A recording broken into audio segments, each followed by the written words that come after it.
Hello. It's Twitch. It's twitch.tv. It's twitch.tv/GoldenVCR. I'm back. Welcome, first-time chatter, Super Yoshi. I have the actual Twitch interface pulled up now because my chatbot doesn't do stuff.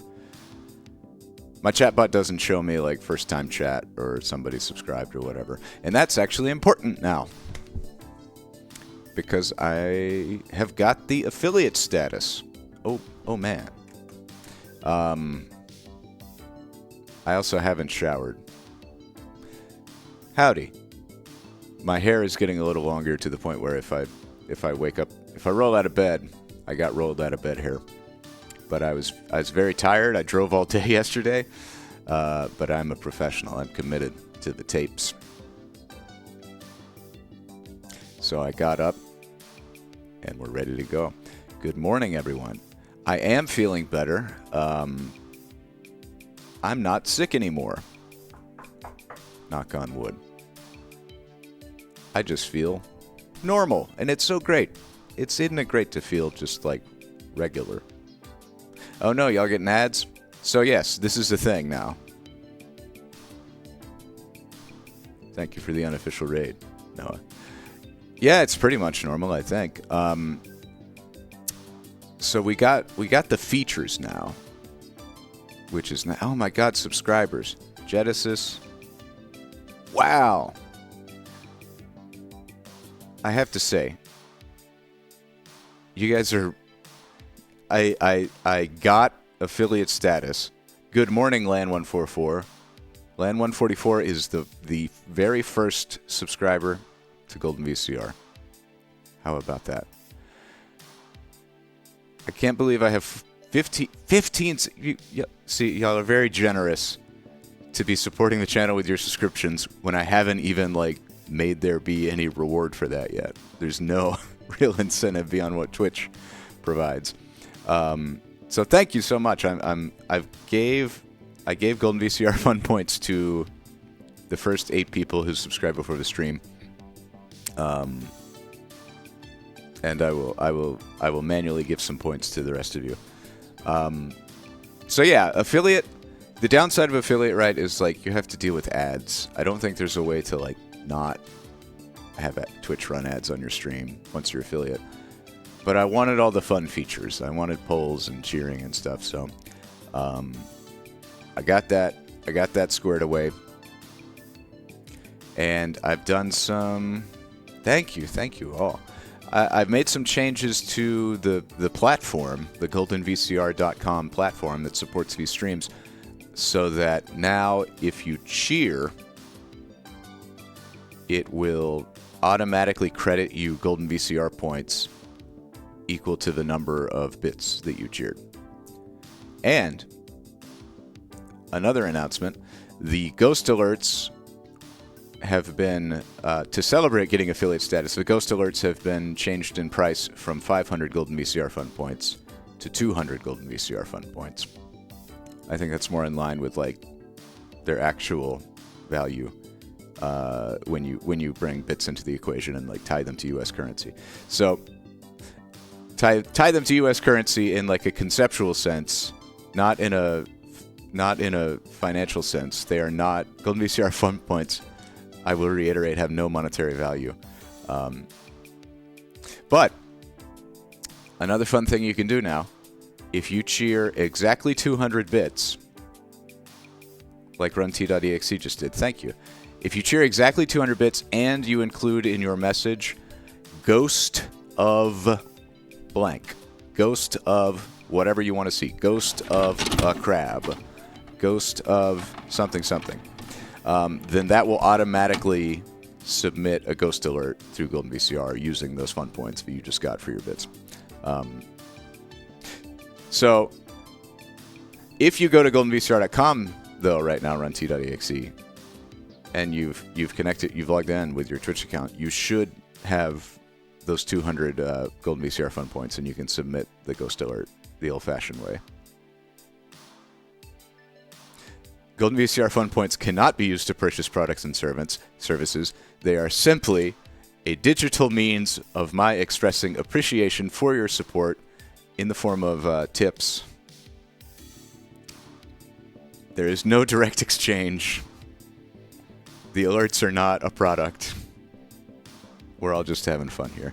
And really and truly, you are like financially supporting the way that I'm spending my time doing silly VCR stuff and writing silly VCR code. So that is legit, and I really do appreciate it. I feel like there's probably more things that I'm forgetting. It's been, almost a week. Almost a week, and we're back to it. I'll catch up on announcements if there's something I've forgotten. But we should get into some tapes, huh? Who wants to see a tape?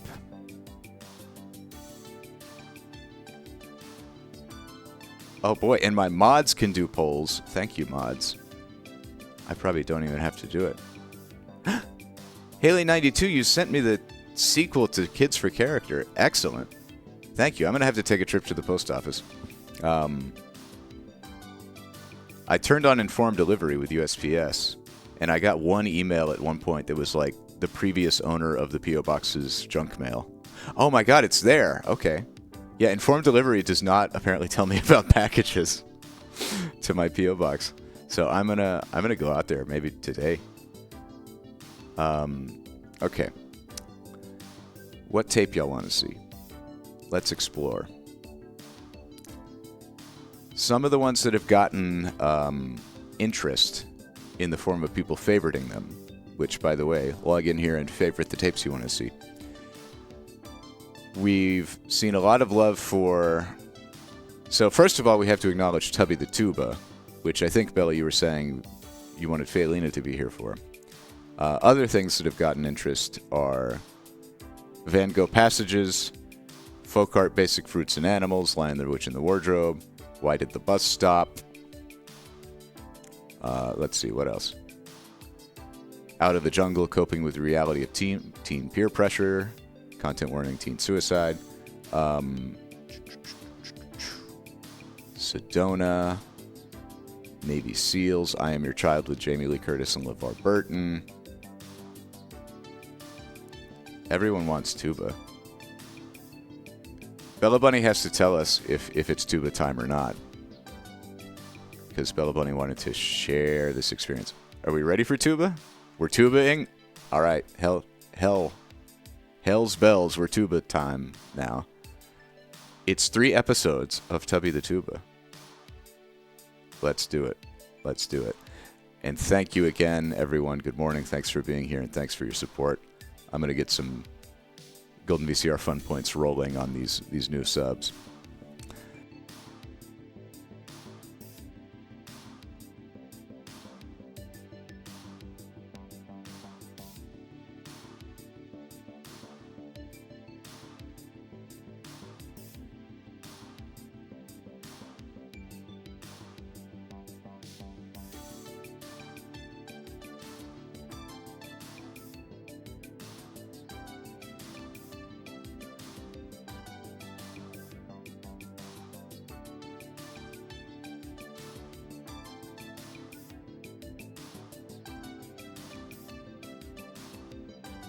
Thanks. I was just saying there's too many like things on my screens that are now that I'm affiliate that I have to look at. They're very overwhelming, and the mute button was hidden.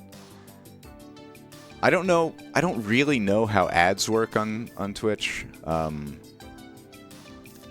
have to talk to like Steven or Chaz and figure out what their sage advice is. But my understanding is that like people will get pre-rolls if they come in, and then subscribers don't get ads. Yeah.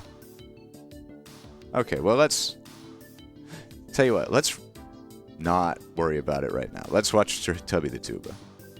Maybe I'll try manually rolling ads after the tape. I hate ads. Nobody likes ads. If you run a 3-minute ad, it kills pre-roll. Yeah, pre-rolls are dumb.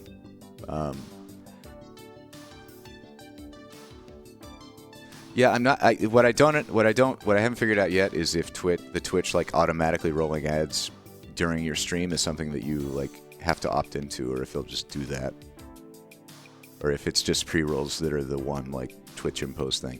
Oh, Tubby the Tuba is not rewound. I should have been rewinding it while talking about boring Twitch things. But you know, figuring out all this Twitch stuff is just kind of part of the fun of this project for me. So many of my friends are streamers. It's nice to know like what they're talking about.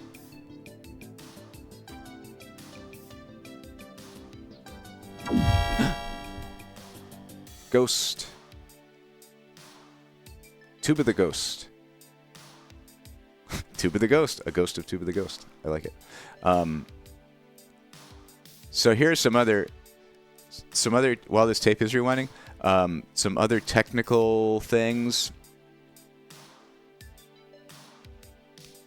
that to be aware of on the bit ghosts. So first of all, like, I wrote a lot of code to make it. Oh, another ghost. Excellent. Thank you for the ghost. I have some changes to make to the Ghost 2. It took a lot of code to make it possible to submit the ghost alerts directly through Twitch. I had to like redo a bunch of authentication stuff that I would love to talk about, but this is, I don't want to get like development log developer stuff in this stream too much. But anyway, there's some more changes I need to make because, as you might know, the ghost alerts can fail if there's too many going at once, or if it detects like objectionable content in your in your text, then the ghost alert can fail. And if it fails, like if you submit 200 bits and that happens, what a beautiful cat. If you submit a ghost and it through Twitch with bits, like I see Land 144, a Ghost of a Symphony, and that didn't show up, I think, probably because there were just other people submitting alerts at the same time, and it's really rate limited. If that happens to you, first of all, sorry, that's annoying, because I currently have no way. I'm working on like my own Twitch chat bot that will be able to like send you a message or something that's like, hey, your alert didn't work, sorry. We'll retry it or whatever. And then also, I need to make it so that the alerts are like queued on my end and automatically retried when something like this happens, so that you don't have to worry about it. But for now, if your alert didn't work, you have to go to goldenvcr.com and resubmit the same alert. You will still have the 200 Golden VCR fun points that you got for your bits. They'll still be there on goldenvcr.com, and you can resubmit the alert. So anyway, all that said, let's watch Tubby the Tuba. Oh. I haven't done this in a week, and I'm already forgetting like how to run these streams. So many hotkeys, so many camera angles, so many websites and buttons, and it's great. Seal campaign. Okay, Tubby the Tuba.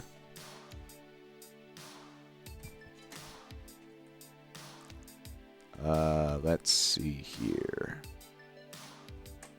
I used to rock triple monitors, and I think I need to go back to that for this. There's just too much information to keep on stream.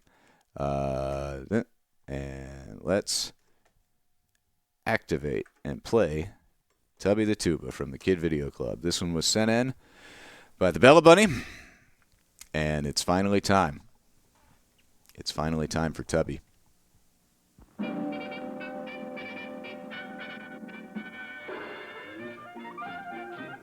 Oh, this is older than I expected.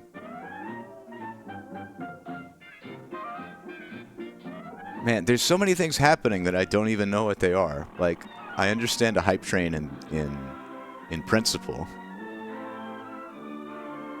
but I don't know what it actually means for me personally. Or for you, the viewers. Tape Boy is my chat bot. I unbanned Tape Boy. I just had to test disconnecting the bot from my channel by banning him. Once upon a time, there was an orchestra which was all busy tuning up. Let's see. First, the oboe gave his A. It's the sound of a tuning orchestra. Let's see. Audio up. To the woodwinds, to the brass. Up and around the scales they raced helter-skelter, faster and faster. Oh, it's stop motion? Oh, the Tubby, the tuba. A fat little tuba. Puffing away, but oh, so slow. Oh, what lovely music, thought Tubby, and sighed.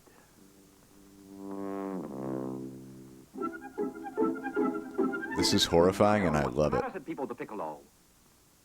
Oh, said Tubby, every time we do a new piece, you all get such pretty melodies to play, and I, never a pretty melody. But people don't write pretty melodies for tubas, it just isn't done. Hey, welcome, Zengar. Thank you. The conductor. Thank you for coming. Yeah, I'm glad the VODs have been working First, for people. The violins danced the lovely little tune. Have you been watching them on YouTube? Because I stopped archiving videos on Twitch, and I just put the VODs on YouTube now. And sometimes something gets cut out, And the woodwinds picked but it's fairly complete. It's only been a few things that have been copyright. our turn to the trumpets.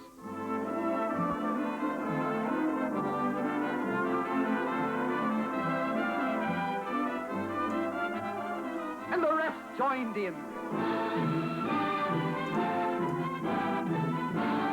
Tubby the Tuba's got legit music.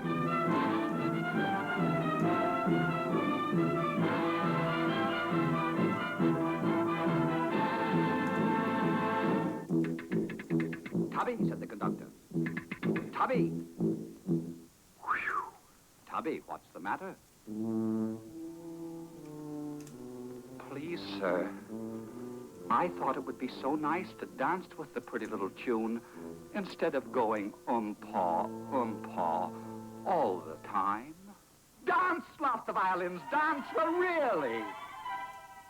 And the French horn put his hand to his mouth and snickered. And the whole orchestra began to laugh. Stop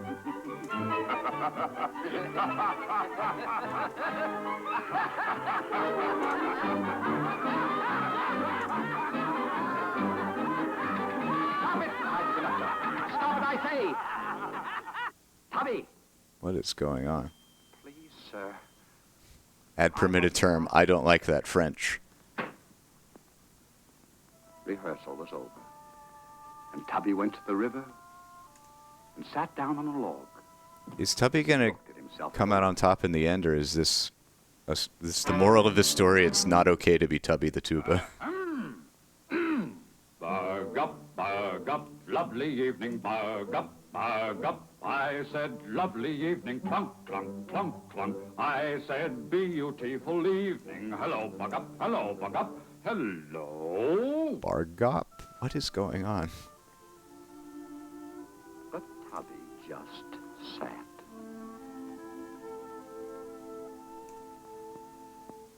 Oh, well, if I'm not wanted. Oh, cried Tubby. Please, Mr. Frog, please come back. I'm sorry. I didn't mean to be impolite. Oh, that's all right. I'm used to it. No one pays any attention to me either. Really? Why, of course. Be grateful to set the baseline. Every night I sit here and sing my heart out. But does anyone listen to me? No. Can you sing? Can I sing? Listen.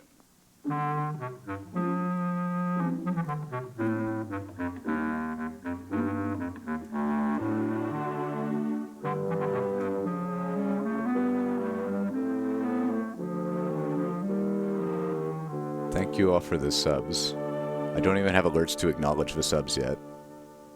Oh, that's lovely. He didn't even do anything. That was an Now instrumental you break. try, said the frog. Oh, thank you, said Tubby.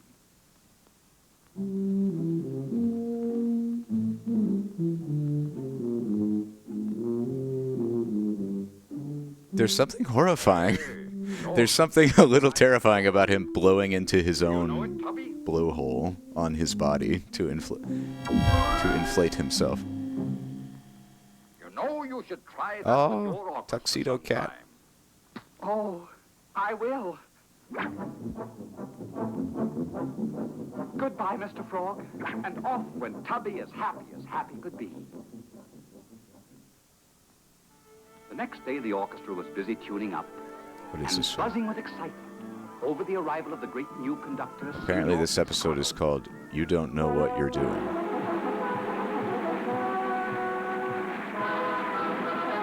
Is the conductor the only human in the Tubby the Tuba universe? Oh my god. Wait. He's only got 3 fingers. I do not like that 3-fingered hand. Oh, that wretched Cuba. He'll disgrace us. The trombone stuck out his tongue. And the trumpet. Ooh, trombone tongue. Tubby! Do not like trombone tongue. Tubby. I've never heard a Beautiful tuba play frog. a melody before. Thank you. Let's hear the rest of it. Oh, said Tubby.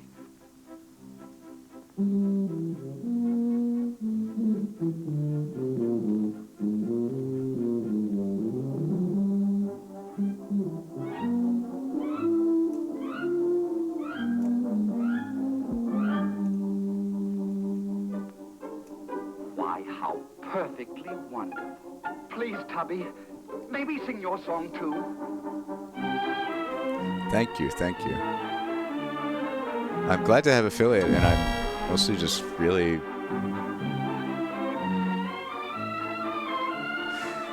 I'm really grateful for all the support, man. You guys are, like, Tried the xylophones. subscribing. That's very, very kind of you. And me to the trombone. I'm glad... I guess that means I have demonstrated some sense of May I? ongoing value here, and I'm very glad that y'all have picked up on that. We got a lot of tapes to watch. We're gonna be here. Rain or shine, we're gonna be here. And they all played.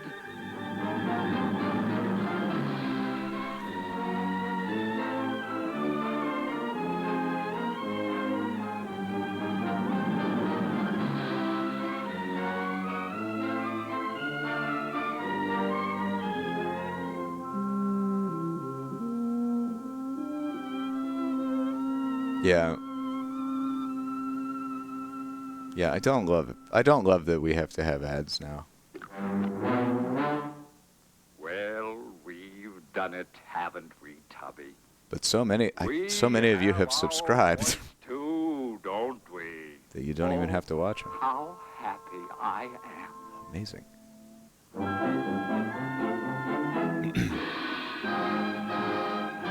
The end. Tubby did it.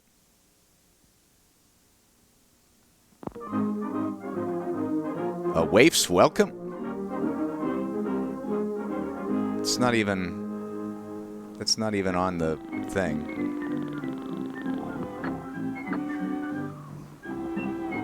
I guess... I guess waif is not really a polite term to describe a person these days, so maybe they changed the title on the back. I don't know. Yeah, this is tricky. Young man, I'll teach you a lesson. Oh no. Don't hit your children. There are better ways to teach them. Never mind, Junior, darling. Here's a nice fresh... What is this? The other one was stop motion. This is from this is just like a cartoon from the 30s? Was only one of these Tubby the Tuba?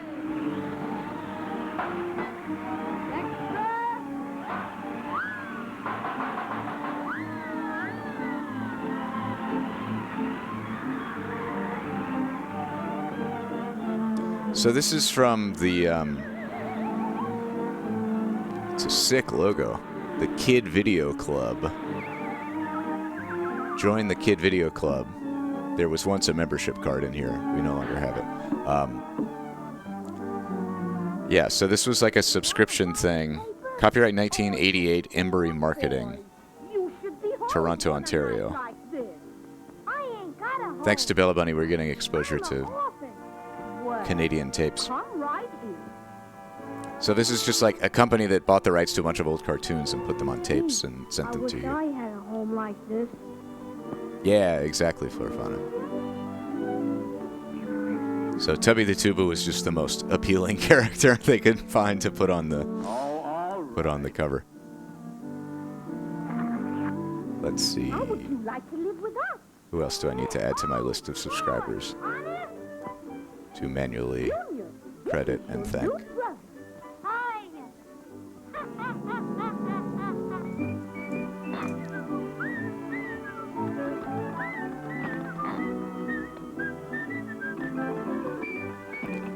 It's especially hard to keep track of everything that I need to like have on screen because I have 2 copies of OBS open. Because one is capturing the feed from the VCR and the other is the actual stream.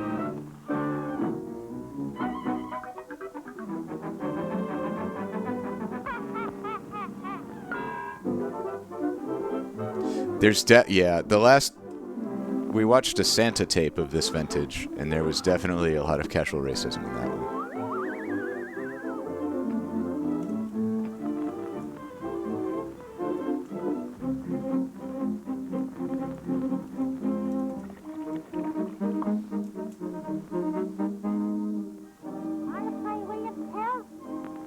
Is that a shotgun? Oh, yep.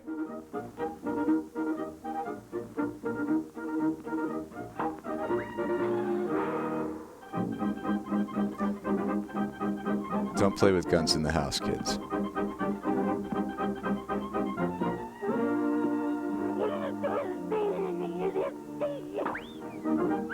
Don't waterboard your parents with fish bowls.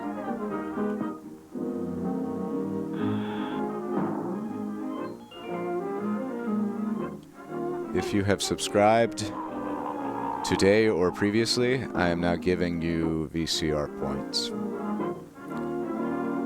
If you have Golden VCR Fun points, you'll be able to go to goldenvcr.com, log in with your Twitch account, and from the homepage, type in a ghost that you want to send to my VCR. If it doesn't work, try again after a brief delay.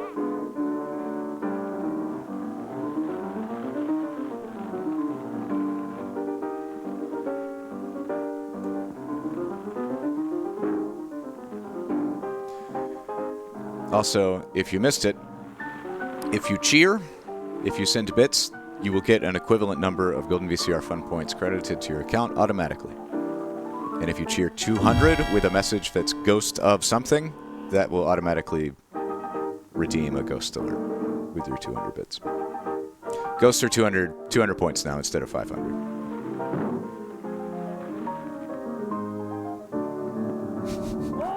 Oh, Santa. Wait, how is Santa and the Three Bears on YouTube?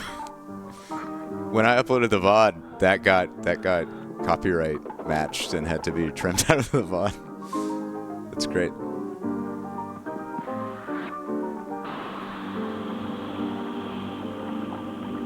Maybe it's the original rights holders of Santa and the Three Bears who uploaded it.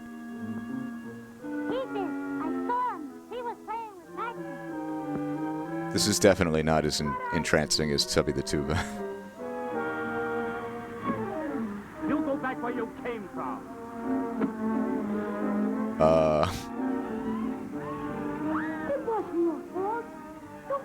There's some really bad parenting in this cartoon. Go on back.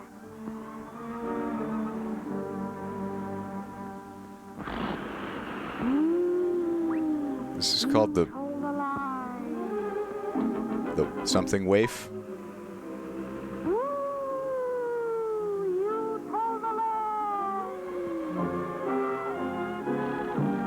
Ooh, the pagan snow spirits. You punishing the boy. Vengeance! You better tell the truth. You better confess.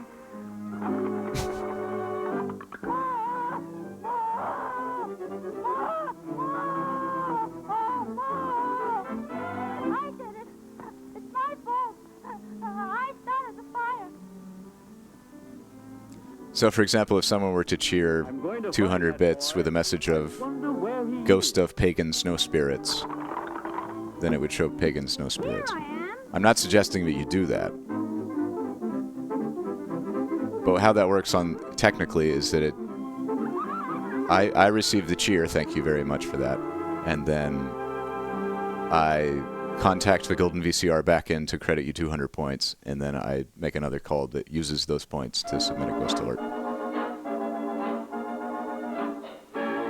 Dishnet has subscribed. Thank you, Dishnet.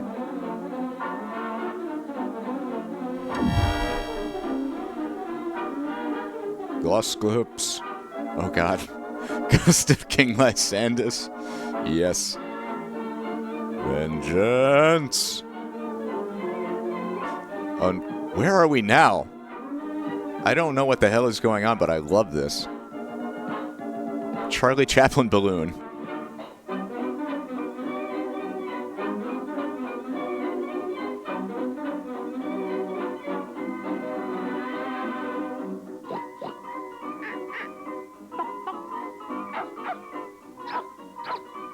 This is really great.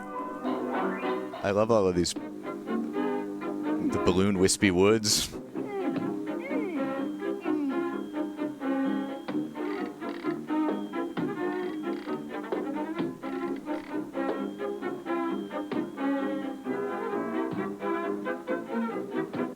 Beware a pin. Now beware, have a care, you're just filled with air. A single pin would rip your skin, and the pin, oh, such trash. In a flash, I will settle his hash.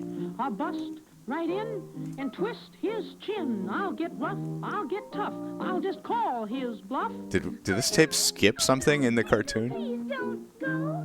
Oh, I really love it.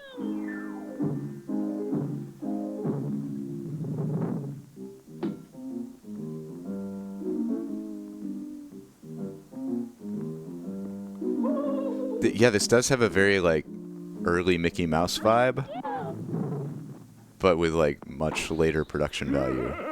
Like the color and the watercolor backgrounds and everything. Hate me, how they hate me. This is amazing. Me the way they rate me. Always have a pin at hand. The pincushion monster, oh god. I am Pan. He's gonna kill them all. Stop 'em when I pop 'em.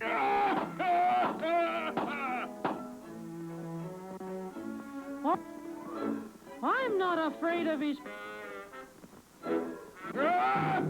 This does seem edited. Or else the tape is just really bad. Like, VHS tapes don't skip. They like, cut stuff out. Maybe they cut out all the casual racism.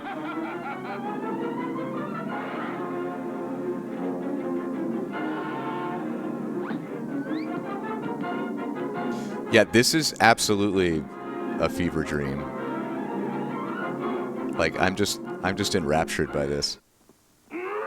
It's so unique, like the visual style and everything. Oh, odd. Nonsense. Oh, that's different. What are you going to do?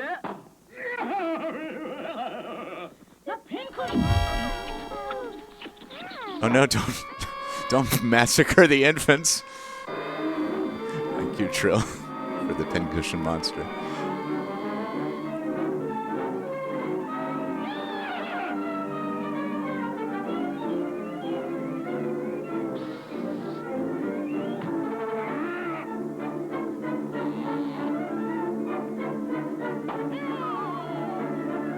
This is horrifying and wonderful.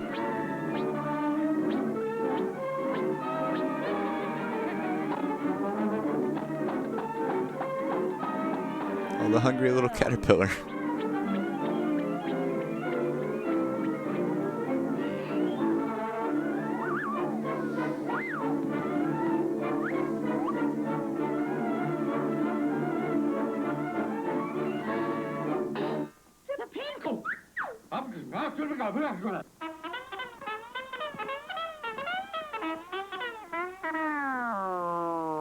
That's a great gag.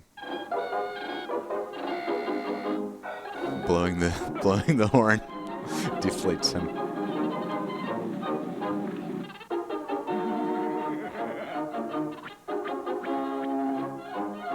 Yeah, I can see, like, if I had seen this when I was 4 years old, I feel like it could have traumatized me. But it's so cool.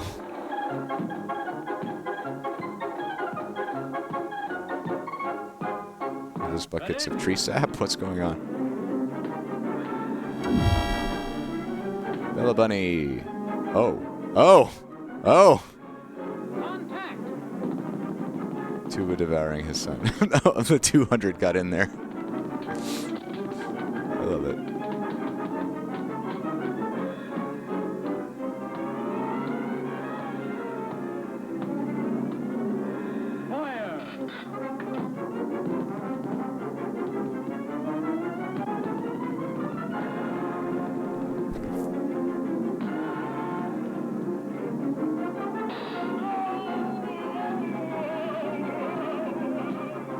Good riddance.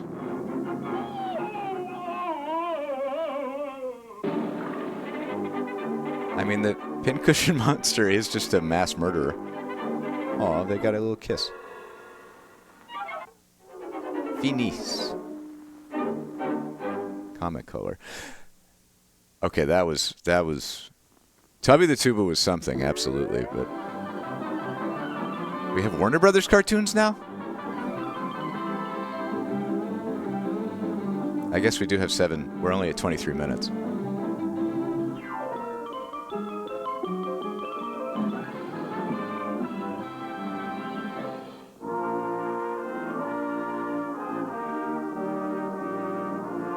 The Dover Boys at Pimento University. This doesn't seem like a mainstream Warner Brothers. It's Chuck Jones. We gotta take risks here with Tubby the Tuba. University. Pimento U. Good old P.U. Pimento U, oh sweet P.U. Thy fragrant odor scents the air. A pox on Yale, poo Purdue. Pimento U, my college fair. Oh, sweet Out and away, the most popular fellows at,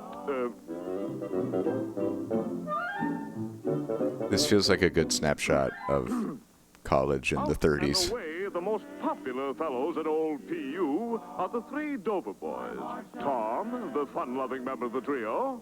Dick, a serious lad of 18 summers, plus a winter in Florida, as related in the Dover boys in the Everglades. And Larry, the youngest of the 3 jerks, brothers. A gay outing at the park has been planned by the merry trio, and they're off to fetch their fiancée, dainty Dora Stanton. Tom is riding a tandem bike, doing a wheelie by himself. Close by. With their usual punctuality, the boys arrive at the appointed hour of 3. Yoo-hoo! Yoo-hoo! Yoo-hoo! She's just a figurine in a cuckoo clock. And are soon on their rollicking way. Forced to pass a certain public house, a tavern of unsavory repute. Our young friends. I love going on a date with 3 brothers simultaneously. Uncompromising moral fortitude. I do like the animation, like the character animation. Little do they know that even now, within this very tavern, Dan Backslide, the former sneak of Roquefort Hall, coward bully Cadden Feet, and arch enemy of the Dover boys, squanders his misspent life. Hark, the Dover boys. Drat them. Double drat them. They are escorting Dora Standpipe. Dear rich Dora Standpipe. Her name is Standpipe. Father's money. This is great. This is really taking the piss out of rich college boys. I hate them. I hate Tom. I hate Nick. And I hate Larry. Oh, those are some good dabs.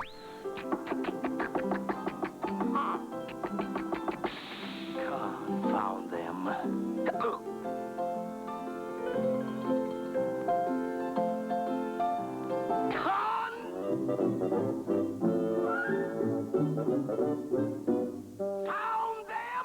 But let us draw the curtain on this sordid scene and turn to more pleasant surroundings, where we find our young friends engaged in a spirited game of hide, go, and seek. 20, 25, 30, 35, 40, 45, 50, 55. No! In here! No, up here! This is, I'm sure, what young men and young women get up to in a college town. Over here! In here! No, in here! No, in here! Playing hide and seek. Over here! In here! Over here!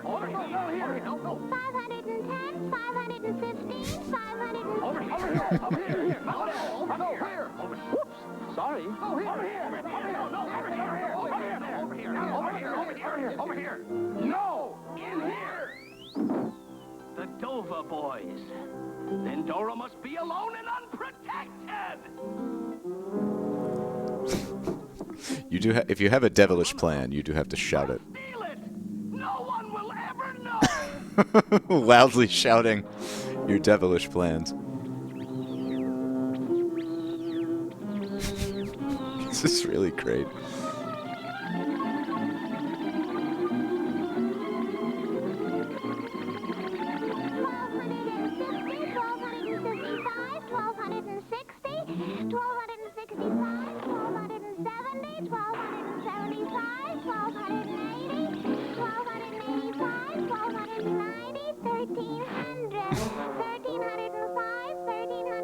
Handbook of useful information.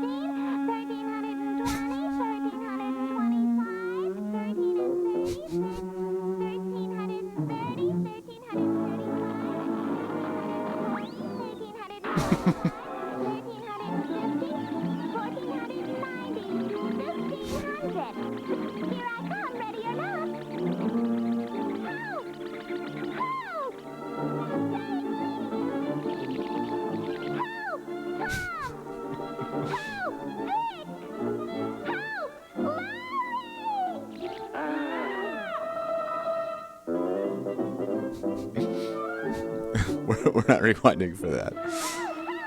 I love the, like, it's not like a strong female character by any means, typical of the era, but I also think it's not like, it's also just this character. It's very funny that she's dumb as a brick but strong as an ox.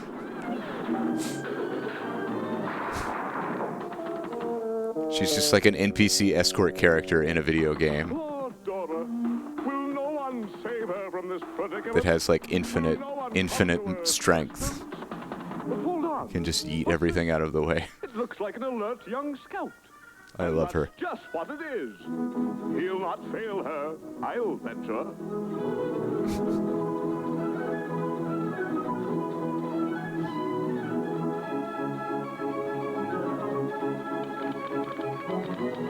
This is great. This is really classic Chuck Jones, like. Telegram for the Dover boys. Mrs. Tom, Dick, and Larry, Caraway with Tavern Upper Bottleneck, New York. Sirs, quote, help! Unquote. Signed Dora. 35 cents collect. Yeah, this is, yeah, I watched a lot of, like, Looney Tunes as a kid on Nickelodeon and stuff, but I haven't seen that many of the, like, shorts that were tailored to more to adults. You know, that would, like, play before a movie or whatever. This is legitimately very funny. Help, Tom! Help!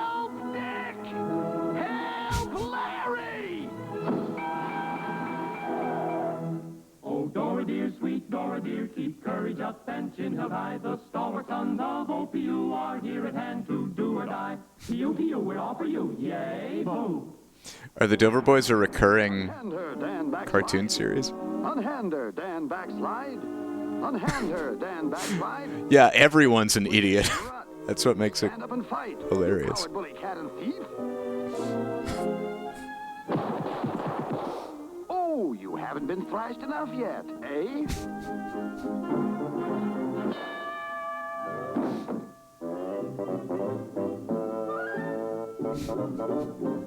I love Floppy Sailor Man. It's time to say goodbye. Goodbye. Oh, they did. Man. I never watched much. I never got into Animaniacs as a kid, but it seems like it's was a really neat, like, thematic link between the 90s and classic cartoons of the 40s. Wow. Tubby the Tuba, everybody. Not really what I was expecting at all. Those were some good cartoons in there. And one that was kind of meh. Excellent. Okay. I got to get a better system for organizing these windows now. Boom. We did it. We finished Tubby the Tuba. Thank you. Round of applause for Bella Bunny for sending that in. The Fever Dream balloon cartoon was something else. I was really into it. I did not expect that it could be topped. And then, lo and behold, the boys. Let's see. Amaya, have a good day. Thanks for being here. Okay, let's see. Let me make sure I've got all the names here. So, yeah, thanks for hanging out. Same to you, Amara. Thanks for being here. I do want to thank, before any more time passes, I want to thank everyone who's subscribed. Circle Now Squared. Hope it was a good session. Therapy is a great invention. Before today's stream, simply on their own accord, through the goodness of their hearts, we had subscriptions from Land144, The Cactusy, A Lost Vagabond, Storm002, Tomco, Trill Girl, and Zelda Master 702. Since the stream has started, we've added many names to that list, including Jacebook, Lost Vagabond gifted a sub to Wasabi Milkshake. Thank you for that. We got a sub from Genesis, RunT.exe, Noah Balboa, Luna Gazer, The Bella Bunny, Super Yoshi 7, Missing No Leader, Nessa Zoro, Luna Pearl, Seemingly Jess, Luna's Book, Sage of Stars, Haley92, Mayor Rails, a gift sub from Luna Gazer to Rebel Tech TV. We got subs from Brina BX, Amara, me, DishNet34, the YOLP, and Will Peters. I'm shocked. I'm shocked. Thank you all. Thank you all. I need to... One of the things I need to add is like a way to aggregate, some sort of alert or like system for me of showing who's... Oh, and a gift sub for the Kubliest from the Bella Bunny. Thank you, Bella Bunny. Very kind of you. I need to have an automated system for crediting points to people, or whatever the reward for subscribing is to be. I have to figure that out. But the Twitch API events for subscriptions are very confusing, so I need to ask Chaz what I'm supposed to do to make it work, so I don't have to figure it out through trial and error. Okay.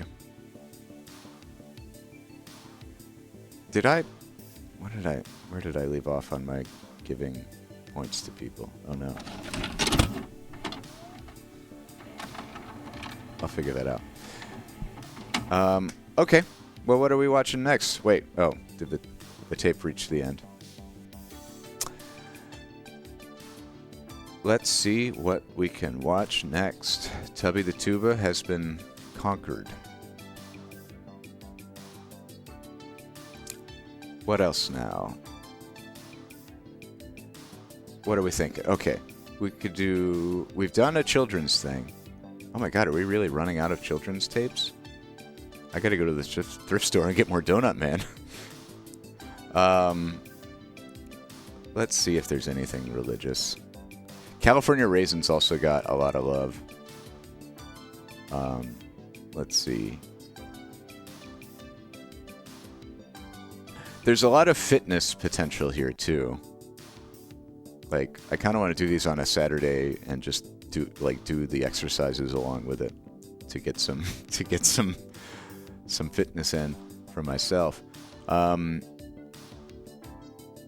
Oh yeah, we absolutely can. What if we bring the mood down with Out of the Jungle? I don't think it's very long. There is 1991 in sports. It's another good option. Let's see, religious. Operation Christmas Child? Yeah. Okay.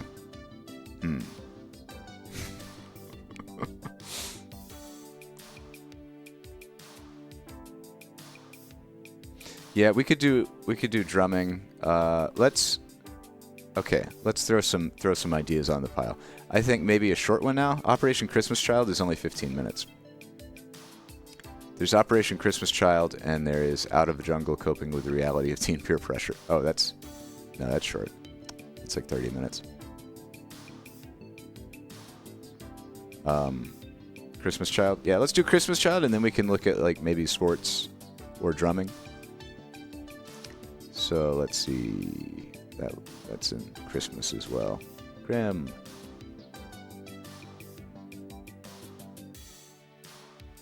This is apparently still a thing, because I went like a month or two ago. I was at a Baptist church for my aunt's funeral, and I went to go to the bathroom, and out in the lobby area they had a poster for Operation Christmas Child. So whatever this is, they're still doing it. Let me go get this tape. I'm gonna mute, and then I'm gonna remember to unmute.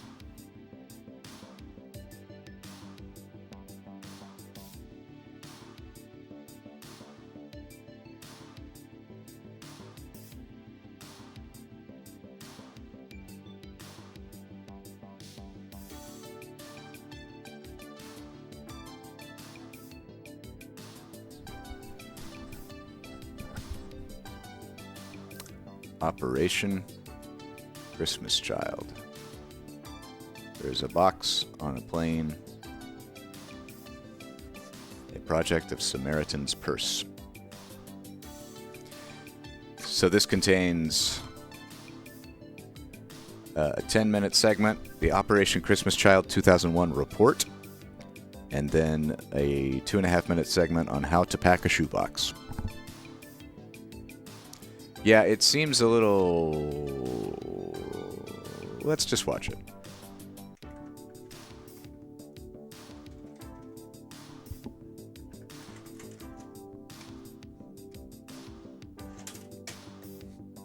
It's an organization with a clear religious agenda. We've seen that before on Golden VCR. We know how to handle that. Go.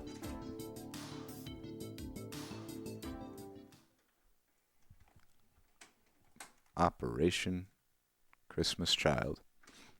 You get all kinds of tapes at a thrift store, you know.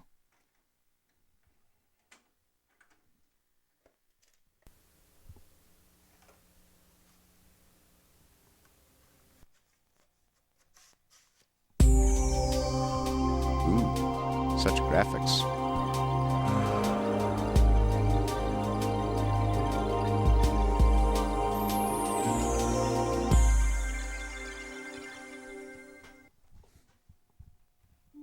Do you believe in miracles?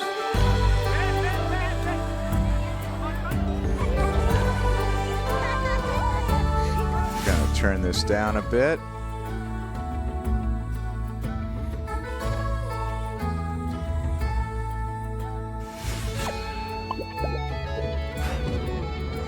Oh, God. They really splurged on the animation budget for this. Hello, I'm Franklin Graham. Do you believe in miracles? Well, let me tell you, I do. And I have seen many miracles through Operation Christmas Child. Last year, Samaritan's Purse through Operation Christmas Child saw over 4 million shoebox gifts go to children around the world, and every box is a miracle.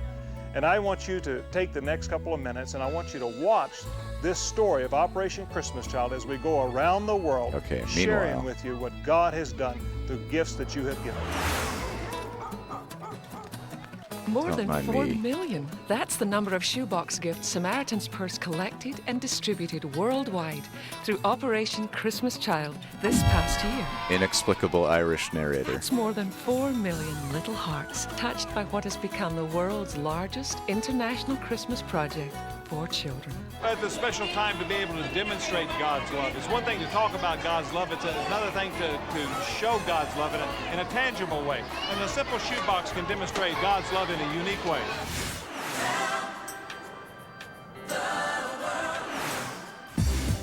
Operation Christmas Child This is so has given 2001, shoeboxes to children in war zones, slums, to children living in the worst they're like poverty. horny excitement in her voice when she says slums. For many children, Look how good we are. they've been given anything, and when they get that gift, open it and realize that someone cared enough about them to give them something. The transformation is incredible. It is nice. When I experience those children laughing for the first time, or hugging and smiling and being happy, it really touches my heart as well. I'm rejoicing with them as well. Throughout the Balkans, people are still recovering from war and ethnic tension. Life is difficult. There's poverty.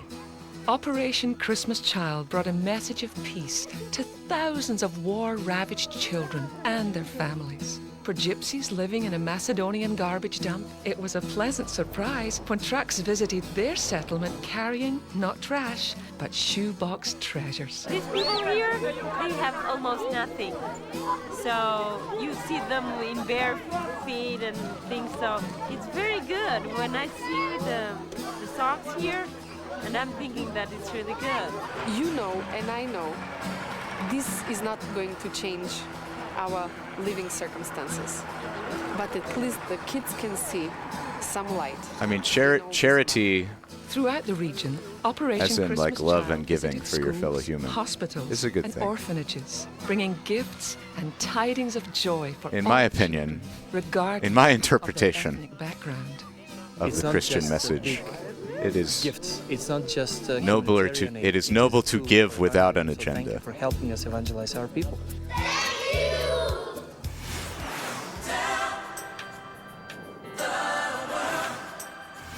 In many areas of the world, travel can be difficult. This I think year I've was the seen that. project's first visit to the Radiator Solomon video. Islands, a poor South Pacific nation stricken by violence and conflict. It was a challenge, just getting from village to village for the distributions. You visit little island nations like the Solomon Islands and your first impressions are, this is paradise. But so many little nations like this are actually suffering with poverty, with sickness, and it doesn't take you too long to get a real heart and a real love for the people and to realize that their needs are great. The rallies and distributions drew people from miles away. Many of the children had never received a gift before. There we go, my friend. Even the shyest little ones couldn't hide their enthusiasm. The pastors were enthusiastic as well. I am experiencing many things from God. When seeing that the children coming to receive their gifts, we praise God for He is using them in a special way to our children. I know they learned that our great gift of all is from God sending Jesus Christ for them.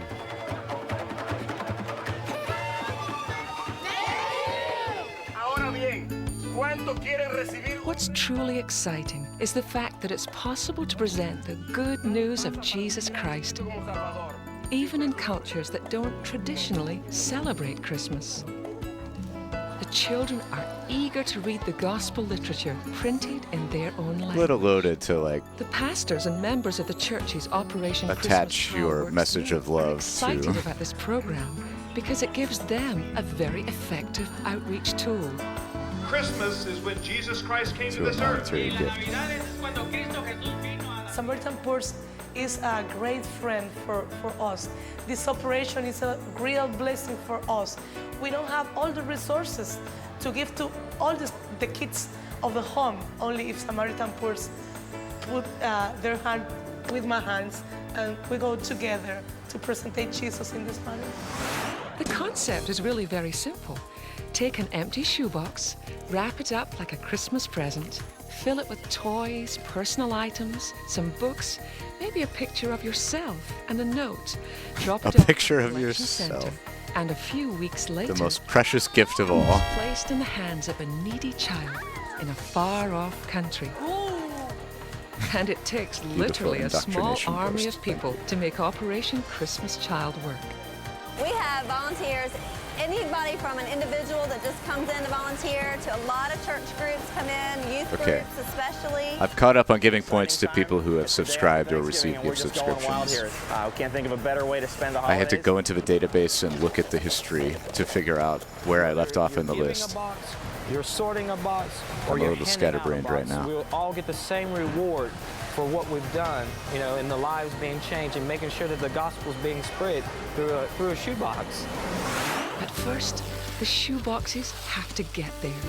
How is it possible to deliver 4 You didn't get points. to children in 85 Wait. countries? By every means possible. I could swear you did. Trucks, cargo ships, donkeys, helicopters, even the world's largest cargo plane, all transporting shoeboxes overseas so they can be delivered into the waiting hands of children. It's amazing to see how these gifts brighten the lives of those who have suffered so much.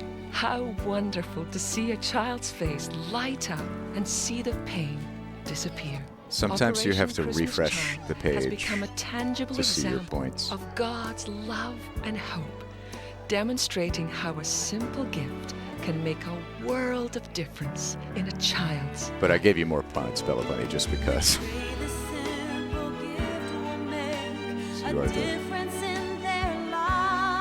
You are a platinum tier supporter of Gold VCR.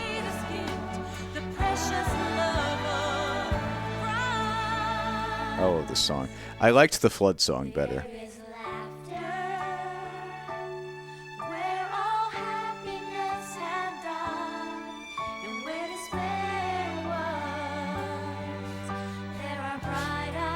Oh, the mega box. Smiling faces, smiling faces, smiling faces on every Christmas child.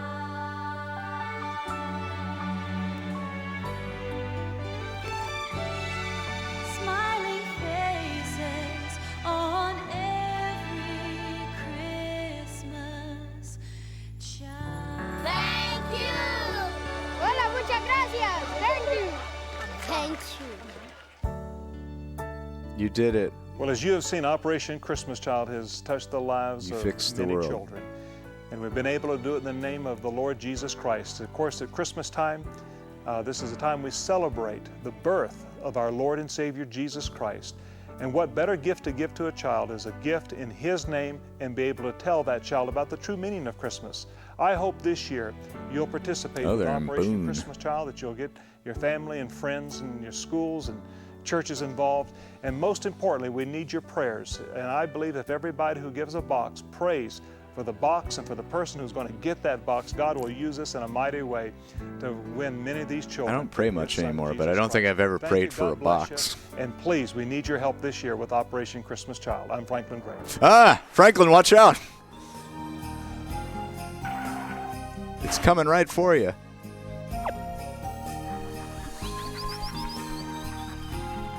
They're really going a little over the top with the graphics. Oh, now we get the instructional How do you video. get started? Well, it's simple. Find an empty shoebox, and if you want to wrap it, please make sure that you wrap the lid separately. Decide on whether your gift is going to be for a boy or girl and their age category. Categories are 2 to 4 years, 5 to 9 years, and 10 to 14 years. Then purchase gifts. We love according spreading to the gender binary and age worldwide. category you've chosen. Here are some suggested gift ideas. Toys for a boy, mini cars, small trucks, balls, flashlights, Legos, and other small toys. Toys for a girl, small baby dolls, stuffed animals, jacks, hair accessories, skipping ropes, music boxes, and other small toys. Don't forget to include necessity items such as a hairbrush, comb, soap, deodorant, toothpaste, Irish Spring. toothbrush, It's gotta be Irish Spring. t-shirts, underwear, socks, and other small items that a needy child could use. Also, try to include a few school supplies and other gift ideas such as Bible story picture books, hard candy, and chewing gum. Please do not include liquid-filled containers that can open, break, or spill, such as shampoos, mouthwash, or snow globes. Also, avoid old, used, or Send open the boxes items. just packed Items to that the could brim easily with snow break. globes. Just nothing but snow Perishables. globes. Unwrapped food, toy guns, or war-related toys. After you've packed your shoebox with these special gifts, remember to include a short note with your picture and your address so the child who receives it can write back if possible. Important, before you close the box, please enclose a $5 check or more in the envelope attached to the Operation Christmas Child brochure. This small gift will help cover shipping and other costs. Checks are recommended and should be made payable to Samaritan's Purse. Don't forget to fill out your name and address on the envelope so we can send a special report on the delivery and handout of the shoe boxes to the children. Now close the box and tape the appropriate label included with your Samaritan's Purse brochure on one end of the box lid, making sure that you mark the correct age category on the label. Secure the box by placing rubber bands around the box Boy and the gift. lid. Girl Finally, gift. your shoebox is ready for delivery to a needy boy or girl. One of the two.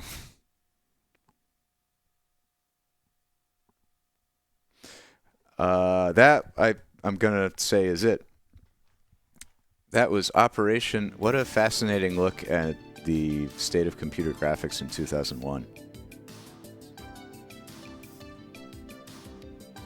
Did I ever? Yes, I did. I'm always worried that I forgot to activate the tape, but I always activate the tape. Boy, noi, boy, nanti boy, non-binary shoebox. Yeah. Where my non-binary Christian charities at?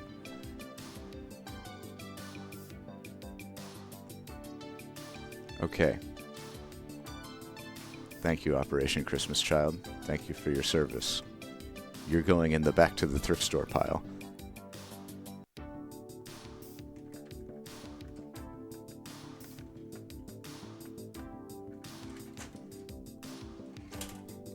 Yeah, apparently like school uniform fees are a big deal in West Africa.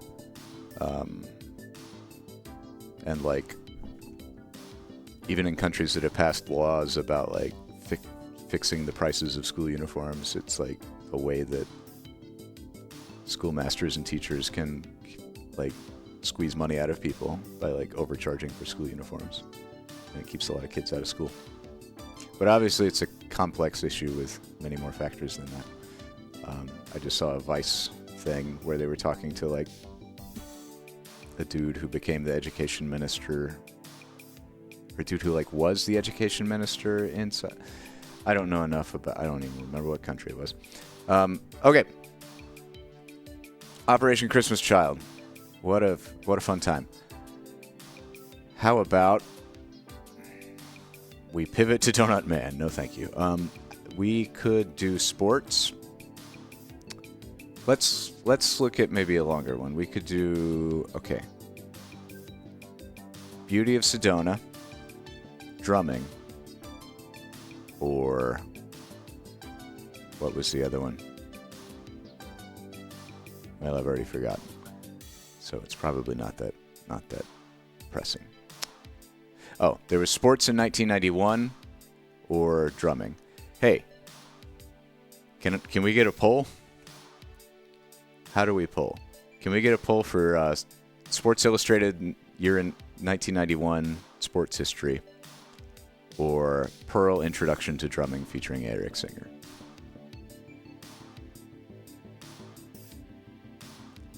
Bella Bunny has got it. Thank you, Bella Bunny. It's our first poll, I think.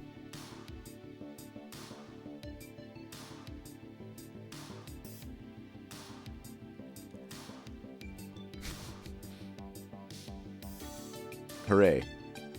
What do, sports or drums? I will abstain. Drums is in the lead. About halfway there. 12 to 19. Sports can still catch up.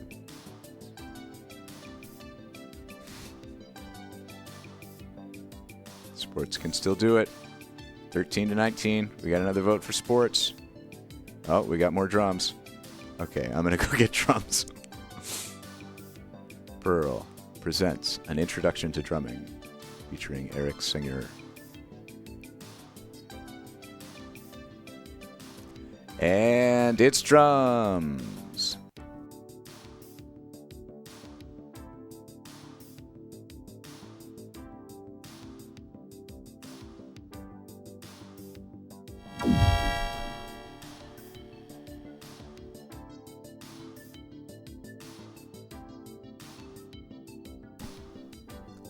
I missed the ghost, but thank you, J-Spook. I assume it was a beautiful ghost. Okay.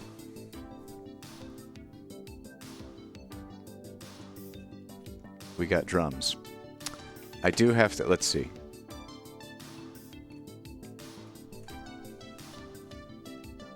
This is the worst possible way of doing this, but I wanted to share something real quick.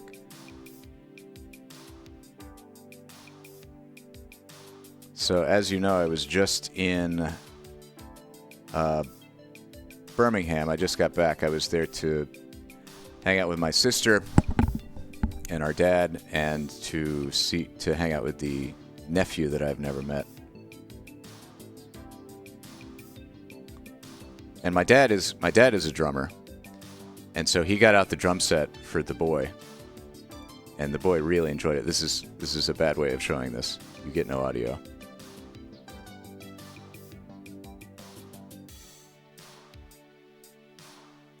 But apparently the boy, my sister's partner is half Japanese. So the boy has seen a lot of taiko drumming videos. And so he's like, my dad is doing this jazz drum thing on the drum set, and the boy is just rocking out in like the taiko pose, like hitting the bass like a taiko drummer would. Anyway, it's time. And then he goes and does the like crash cymbal at the end. It's very adorable. Pearl presents An Introduction to Drumming featuring Eric Singer, who is this guy from Alice Cooper, I guess. It's not rewound. Why is it always, when I go on a long-winded spiel before actually putting the tape in, that's always when it's not a rewound tape. Luckily, Toast Grandchild sent us this beautiful rewinder that I have on the floor next to me. Yeah. Drummers apparently are not kind. It's a really beat up tape too. Who's Eric Singer? Few drummers today can claim a career as impressive as Eric Singer. His credits read like a who's who in rock music. From his early days with Lita Ford, Badlands, and Black Sabbath to his years as a drummer for the legendary band Kiss, Eric's rock-solid fluid style and unbelievable talent has made him one of the premier drummers in rock music today. With countless recordings to his credit, teaching clinics, and touring stints with the likes of Gilby Clarke, Brian May, and Alice Cooper, Eric is a true professional with years of knowledge and insight into the art of drumming. Cool. Okay, that was fast. It is timer. What is it? I'm going to cut the power to the VCR and turn it back on. Channel 2. Drum. Pearl presents an introduction to drumming featuring Eric Singer. I can see why people have stream decks. Oh my god, I have to like manually find the music and turn it down. Okay. We are ready for an introduction to drumming featuring Eric Singer.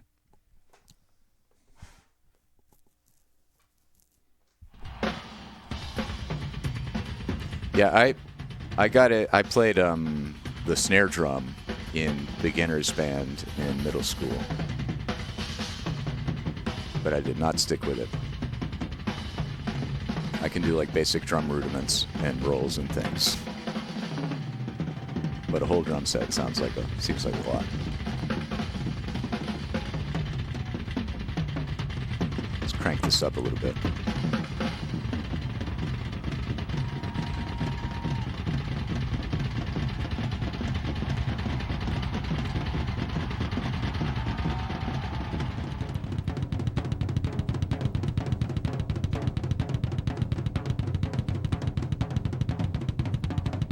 Playing it back at 5 frames per second really makes it hard to follow the fluid drumming motions. Okay, good.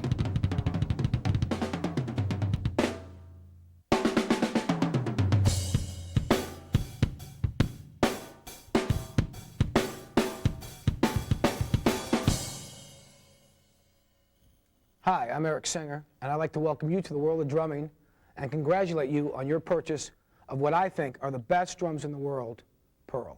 Oh, it came with the drum By purchasing set. the Pearl kit, you now own a high-quality, great-sounding drum set, which should give you years of dependability and help you build a strong foundation from which to learn. From entry-level to custom one-of-a-kind Pro kits, Pearl also has one of the best warranty programs in the business. You can get replacement parts anywhere in the world, and they have a lot of available accessories and add-ons to make this kit customized and personal to your liking. We already bought the drums, This video will Eric. take you through the unpacking and assembly process of your new drum set, Ooh. give you the basics of setting up man. and tuning, This is fun. and demonstrate some beats and techniques to help get you started. Pearl also recommends that you practice as often as possible. And if you can, find a teacher in your area to help get you some basic foundation and proper technique to get you started. Also, there's massive amounts of videos and magazines available to give you lots of information about drumming. All the information we cover in this video is also available on Pearl's website, www.pearldrum.com. Love the Check it out. The HTTP on a separate Remember, line. playing is about having fun. The more you practice, the more fun you'll have. So let's get started.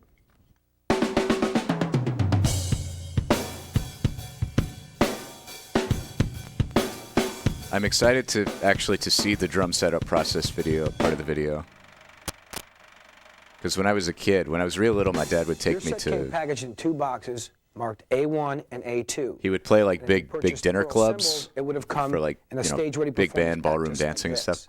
And Now, he for would the purpose of this video, he would have to go early to we're set gonna up use his a drums, and he 5-piece would standard sometimes take me with configuration him. of a Pearl Export Series drum kit, which consists of And it was just 22-inch bass a really drum, memorable experience for 12 me and as a little 13-inch kid, rack helping Dad toms, set up his a drums. 16-inch floor tom with the legs, 5.5 by 14-inch metal snare drum, a Pearl bass drum pedal with the beater, 2 tom-tom arms, See you, a Ultras. snare stand, hi-hat stand, Have a good day. a boom cymbal stand, and a straight cymbal stand. Now, if you purchased a Pearl Export Select or Form Series drum kit, all the performance, tuning, and assembly techniques that we cover will work just as fine for those as well. Now, as you can see, the rack toms and the snare drum come already assembled with this kit, but the bass drum, floor tom, and all the hardware are unassembled. So we'll put that together first. Now that we've unpacked the drums, you want to locate the box marked tension bolt with hook. Inside this box should be your tension rods with the claw hooks for your bass drum, your tension rods for your 16-inch floor tom, a Pearl drum key, and a rubber strip with an adhesive back for the metal hoop of the bass drum, which serves to protect the metal hoop from getting scratched up and give a better grip for the bass drum pedal.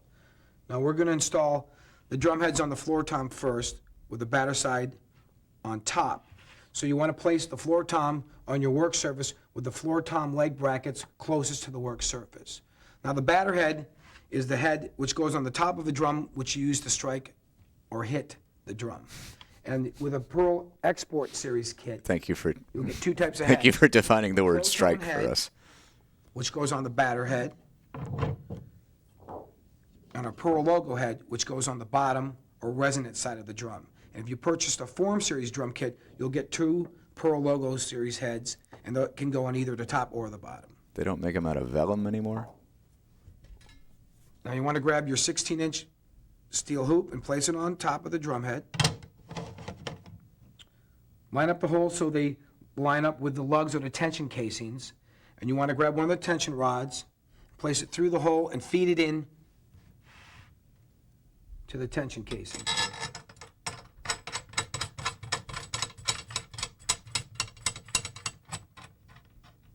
Now you notice that I fed it in by hand till it was thumb tight as far as it could go by hand.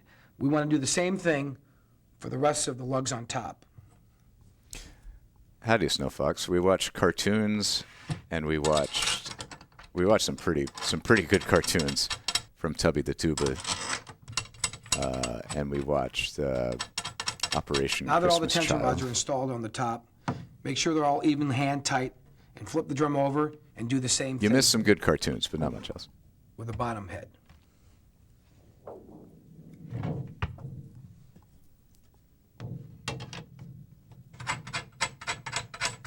I'm telling you, they were all about that low frame rate effect. Now that we've applied both the floor And I tom don't heads, know why. we want to make sure that the tension rods are finger tight. Oh, We'll no. get to the tuning portion later on. We're going to put the floor tom legs in, and you want That's a to shame. place the floor tom leg in the bracket with the angle I'm away back from the traveling, so we're back to the regular schedule of 10 a.m. Tuesday, Thursday, and Saturday. Although we'll be traveling again in a couple of weeks, I guess. I would love to keep doing Golden VCR streams like while traveling for Christmas, but I don't want to bring. It's a lot of We have the equipment. floor tom fully assembled. We're going to place it off to the side and move on to the bass drum. Like the computer is pretty particular. I had to buy like an additional bass drum on USB your card to have workstation enough bandwidth, and then I got multiple cameras. With the edge and I got closest to a the tom-tom VCR. mount in the up position. And then the tapes. Yeah, Next, I grab can't. your Pearl black I can't just logo bring all the front tapes bass to drum head. Wisconsin with me. Place it over the bearing edge. Maybe I could. You want to try to line the Pearl logo up as even as possible with the tom-tom mount. Affiliate grab hype, your bass drum thank you. hoop. When you notice that there's a flat edge and a round edge, you want the flat edge against the drum head. People have subscribed, and I'm Place it as even as possible. flabbergasted. Next, we're going to grab one of the claw hooks I and want to tension like rods. make there be an incentive for Place it over the subscribing, hoop but people have and just then feed it subscribed down in before I had one the of chance to tension do that. casings.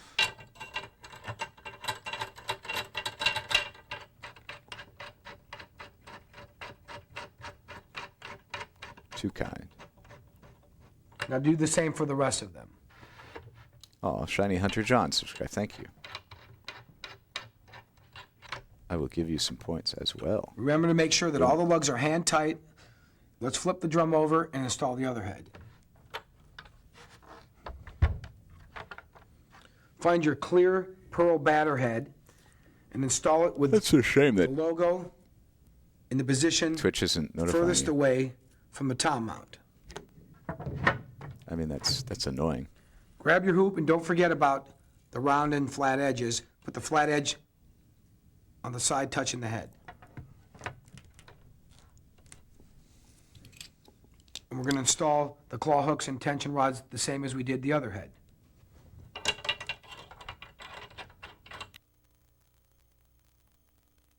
Let's flip the drum over into its plain position and extend the spurs. Loosen the wing nut that allows the spur to swing forward. And lock it down. Do the same for the other side.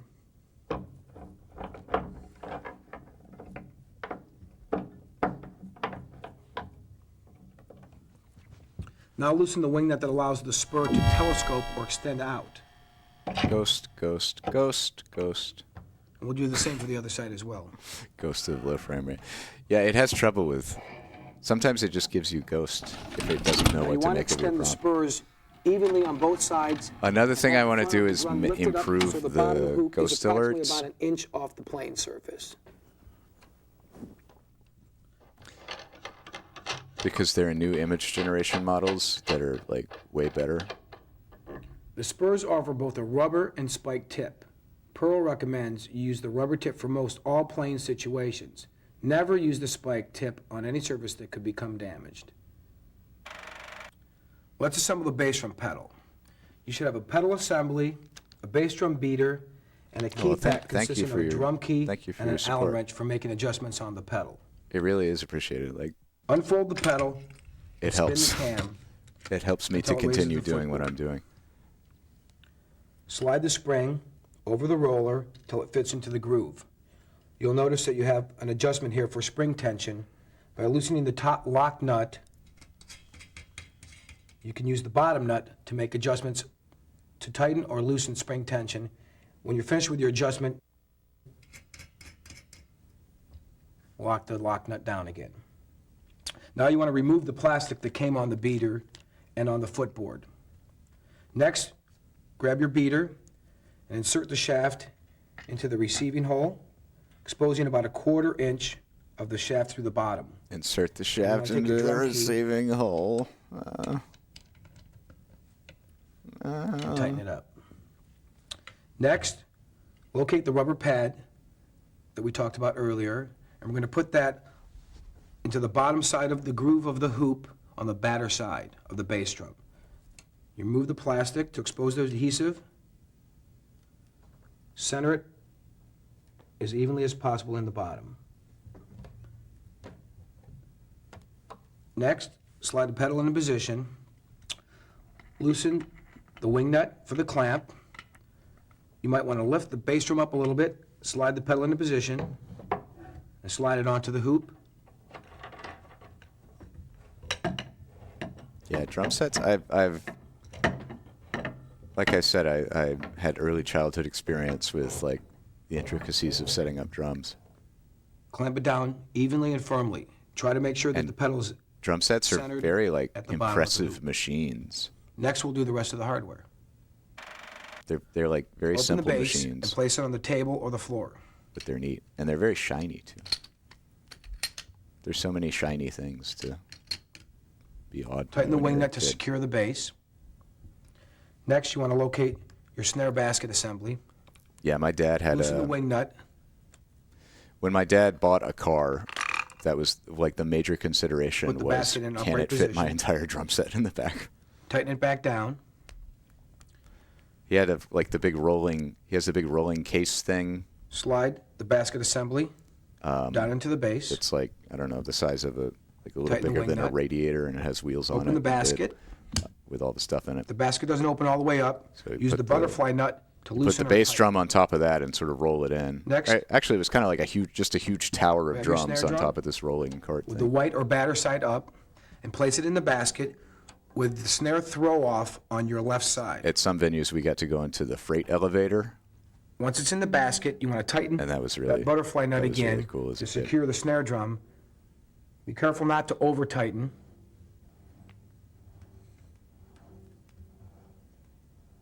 Tighten it enough to secure the drum. Now you'll notice you have an adjustment for height, up or down, and you can adjust the angle of the drum or the basket.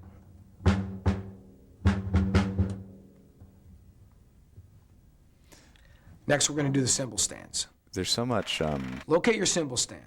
So much band drama that former band kids always talk about. Basically assemble it with the bass. And as a former choir kid, I don't feel like we had that much drama. Bass. In our case, we have a 3-part cymbal stand. There were no riffs between like the tenors and basses or altos and sopranos, really. Open the bass and set it on the floor. I mean, maybe the altos and sopranos. Tighten the wing nut on the bass. But I think bass. choir drama was more just about like soloists. Like there was the one girl that got picked to do "Oh Holy Night" at every Christmas concert. And tighten it down. And you know, everyone got really tired of her hamming it up. Oh, Holy Night is the worst. Swing the tilter into an upright position and lock it down. It's so Place long. It's just so long and repetitive. Into the middle section. And it's all solo. Like you, as a bass, you get to come in very occasionally and be like, tilter. fall on your knees. And then you sit there quietly for another 2 minutes for another verse from the soloist. Place your ride cymbal or your crash ride cymbal onto the tilter base. Place the felt washer and the wing nut.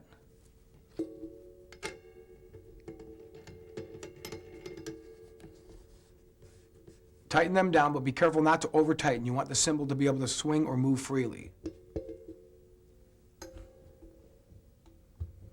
Now, if your kit came with a boom cymbal stand, Oh, Holy Night with all 12 verses as a straight is stand. challenging for me. The only difference being it is a that beautiful the boom song. stand has a tilter telescopic arm at the top.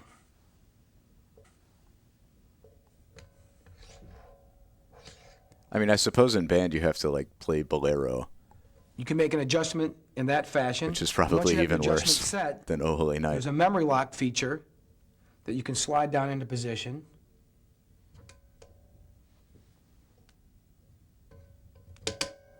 I've always really wanted to be able to play the And you accordion. can secure that feature with your drum key. Let's do the hi-hat stand next. Because my grandpa and my mom's dad played the Okay, accordion. finally, our last piece of hardware My is going to uncle be the plays the hi-hat accordion. stand. Now, this comes in 3 sections. The bass section, But it's hard to get into the the accordion. top section, and the pull These rod with days. the clutch. First thing you want to do is remove the rubber band from the radius rods.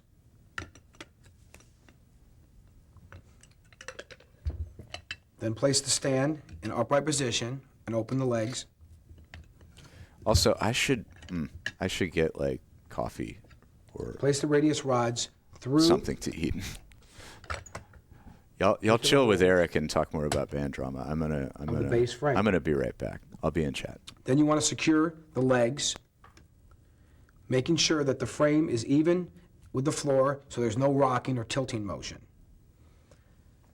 Next, take your pull rod and insert it into the base. Also, Thread it before in I go, evenly Haley, are you still here? Did the dog get breakfast? Should I feed the dog? I did not feed the dog. till it's firm and secure. I'm a bad person. Remove the top clutch. Take your top section. Oh, you fed the dog. Thank you so much. The poor starving dog who's never been fed. Place that down into the Be right base, back. leaving about 6 to 8 inches from the top of the base, and secure that. Next, we're going to put the cymbals on the hi-hat stand.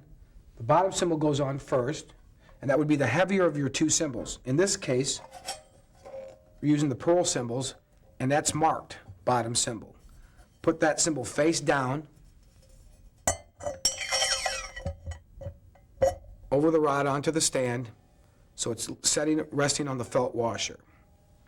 Next, take your clutch, remove the bottom lock nut and 1 felt washer. Take your top cymbal, place the rod of the clutch through the top of the hole of the cymbal, flip the cymbal over, put your felt washer on, and your lock nut. You'll notice the lock nut only goes on one way, and when it's fully tight, it will stop. Flip the cymbal back over, place it over the pull rod,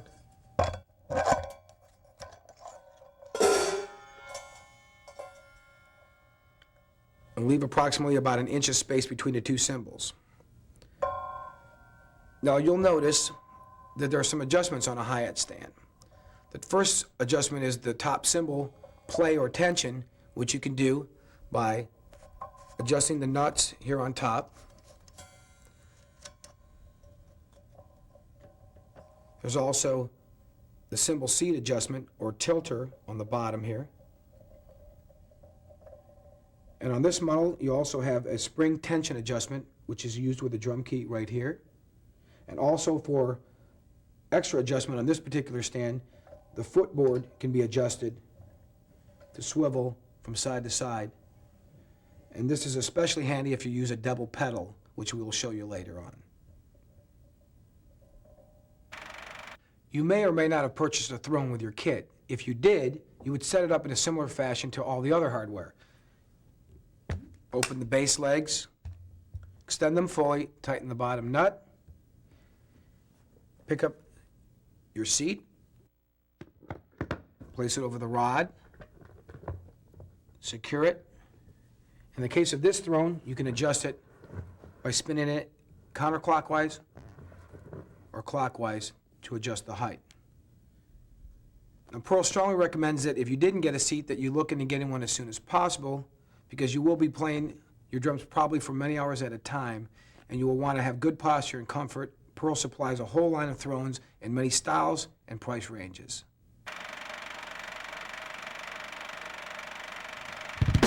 Now let's set up the drums.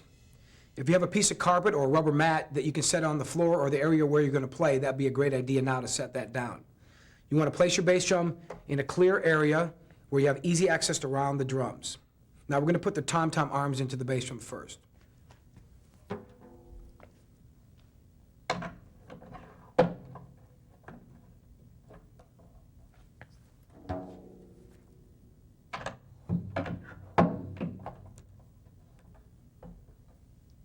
Your Export Series drums will come with a unilock tom-tom arm similar to these.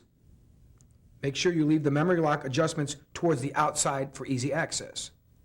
If you purchase the Form Series drum kit, you will have deep gear tom arm holders. There is a specific right and left tom holder. Make sure that the wing nuts are towards the outside as well as the memory lock nuts, also for easy access for adjustment. Okay, now that we've put our tom holders into the bass drum, let's mount our tom-toms. Grab the 12-inch tom first and mount it to the player's left side onto the holder.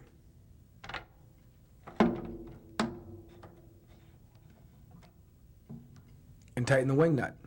Remember, you have a memory lock that you can adjust to keep the drum from moving from side to side. You also have an adjustment to adjust the angle of the drum up and down as well.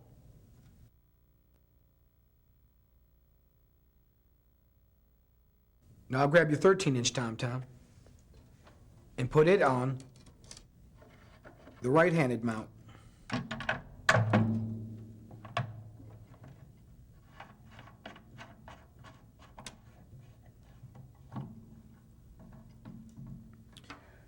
Remember, if you're a left-handed player, you may want to set the drums up in the opposite fashion. Usually left-handed players set up their drums in a mirror image of a right-handed player. Okay, now let's grab your throne, place it in a position where it's comfortable, where you have easy access for your bass drum pedal.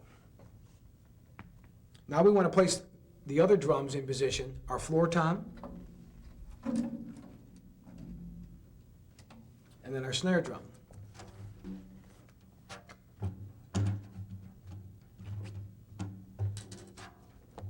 And then we're going to put our hi-hat in position.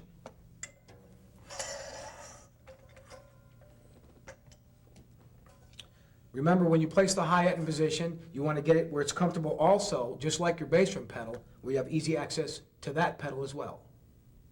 Okay, now would be a good time to adjust our hi-hat stand. Now, I prefer my hi-hat to be a little bit higher, so I'm going to do that.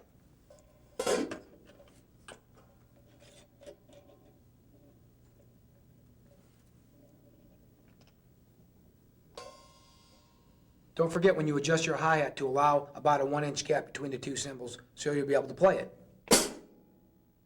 Now I'm going to put my two cymbals into place. I'm going to put my ride cymbal on my right and our crash cymbal on the left. Remember, when you put the cymbals in place, try to adjust them so they're not blocking any other cymbals or drums. Let's do that now.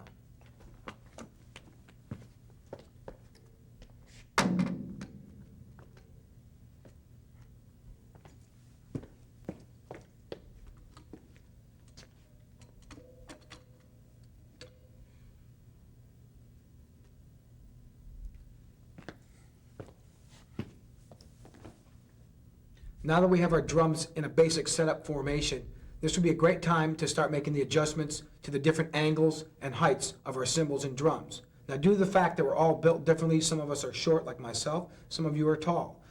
You have a lot of adjustments on all these drums and cymbals to suit your personal needs. Remember, there's no right way or no wrong way, and you might want to take the time to experiment with different positioning of your cymbals or your drums and find what works best for you. Remember, the more natural things feel, the easier it's going to be for you to play. I think it looks like we're ready to tackle tuning. Let's remove our 12-inch tom and tune it.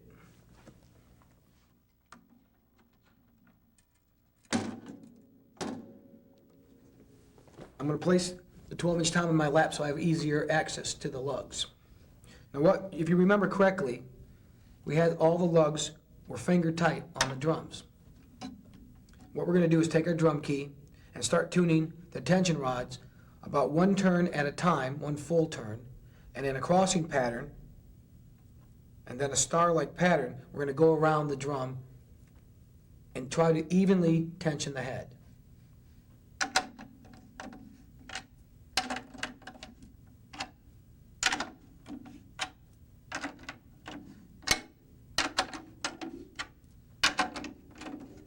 Now we've done each lug one time, let's check and see where we're at.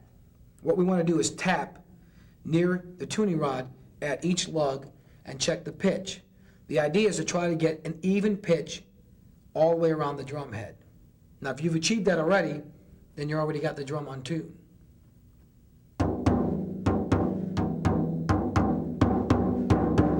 Now you can hear that the drum is still a little bit loose. So I'm going to go and tune each lug a little bit more.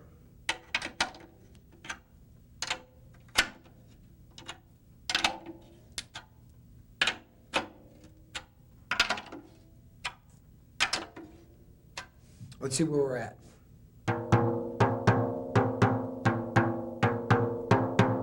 That's a good starting point. Now let's flip the drum over and do the bottom head and do the same with it.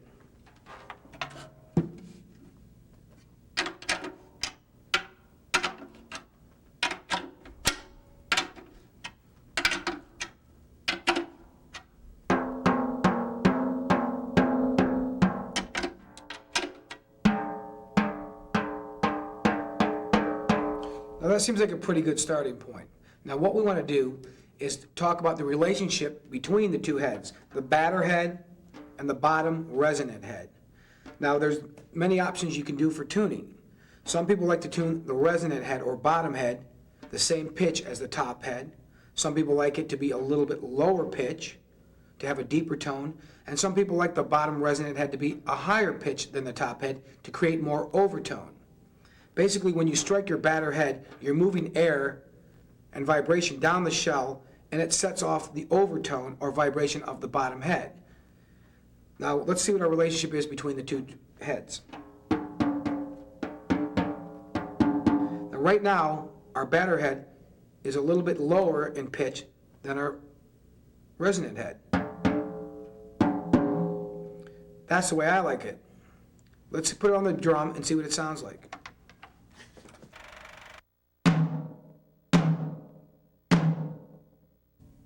That sounds pretty good. Now we're going to do the same thing with the tuning for the 13-inch tom and the 16-inch floor tom.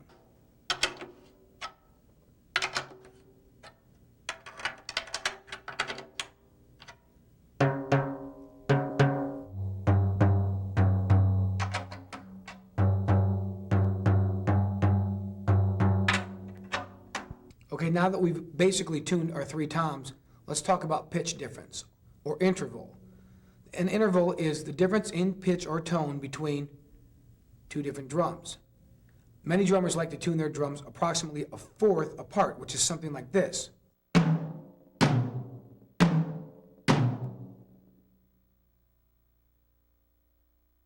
Now you can do the same between the 13-inch and 16-inch floor tom.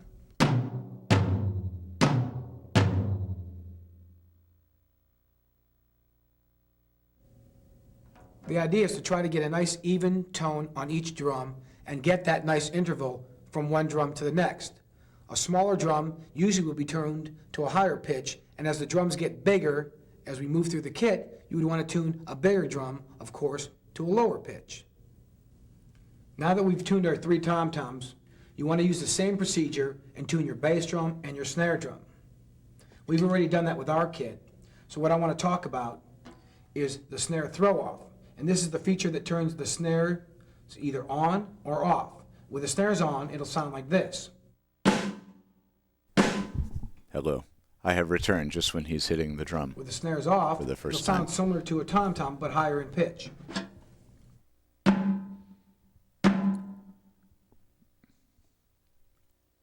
Now, when you adjust your snares, you can either tighten or loosen the snares with this nut thanks over for the here. follow. The idea is to try to get a nice, even, crisp Haley, I stole some tension of your on the snare. unsweetened Be almond careful milk not for to these over-tighten rice so you squares. don't choke the drum.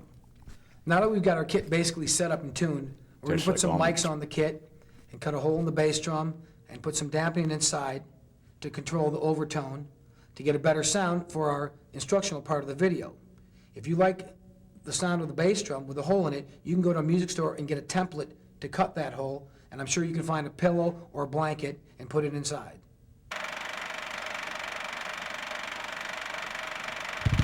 Looks like we're ready to go over a few basics. Let's start with how to hold the drumsticks. Now there's two commonly accepted ways: match grip, where both hands are the same, or traditional grip, like this. I prefer match grip, I'd say 90% of the time, because I feel like I get more power and evenness since I play a lot of heavy music.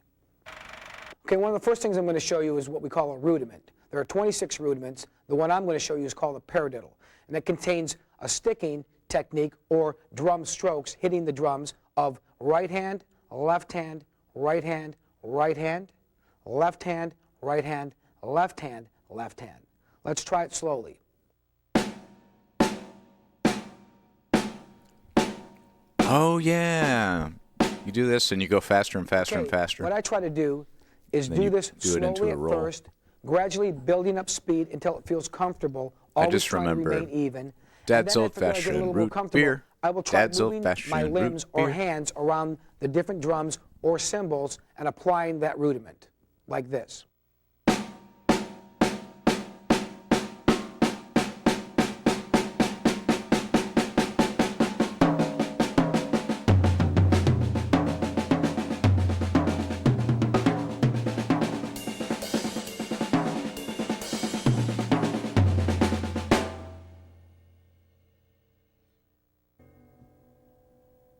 Give it a try. Now I'm going to show you a basic drum beat, which will incorporate the closed hi-hat with our right hand, the bass drum with my right foot, and the left hand on the snare drum.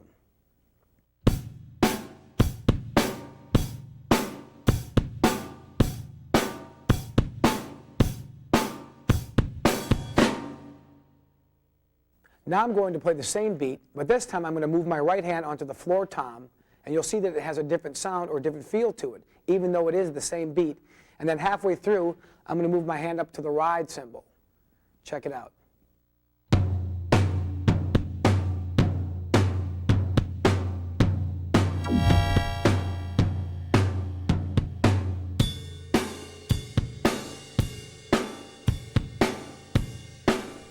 It's a good drumming ghost. Okay, now I'm going to show you how to incorporate a couple drum fills or drum breaks, as they're sometimes referred Also, to. does the mic sound any Most of different? the time, the main objective of a drummer is just to leave keep it the down beat here. or keep good time backing up a band or singers. probably- but occasionally, you're probably asked or doesn't called sound upon as good. to play some drum breaks or fills.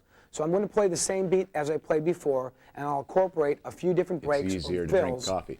Check it out. Yeah, it's probably just a lot quieter. Hmm.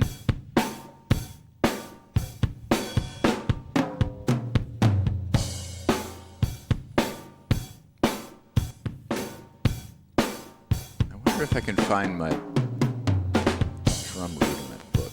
Hold on.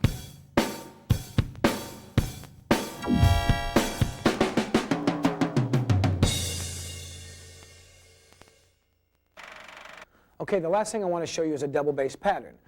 Double bass is something I really enjoy. For this application, rather than incorporate two bass drums and two separate pedals, I'm going to use Pearl's double pedal. Now, to play this double bass pattern, I want to be able to play it with a closed hi-hat, so I'm going to incorporate Pearl's drop clutch, which is an accessory that you can check out too. It drops the clutch just like that. You know, now that I've added that Pearl double pedal on and the drop clutch, this is a great opportunity to show you some of the other add-on accessories offered from Pearl. What I've done with this kit is I've added on a power tom set which consists of an 8 and 10-inch tom and a double tom floor stand. I also added a splash cymbal with a cymbal arm that goes into the tom-tom receiving plate on the bass drum. Back here I added have it somewhere. 18-inch crash with a boom stand. And back here I don't know where it is. My dad gave me when I was in beginner's band learning the drums. My dad gave me his Buddy Rich drum rudiment book. So you have an individual kit that no one else has that suits your needs. Now let's get to that double bass exercise. Okay, what I'm going to do for my double bass exercise, I'm going to start off with a basic double bass pattern. And Buddy Rich was playing time, a legendary drummer, hi-hat and apparently also kind of a son of a bitch. Like then I'm going to start gradually he would like berate the people incorporating some he of these played add-on with. accessories and the rest of the drums. Check it out.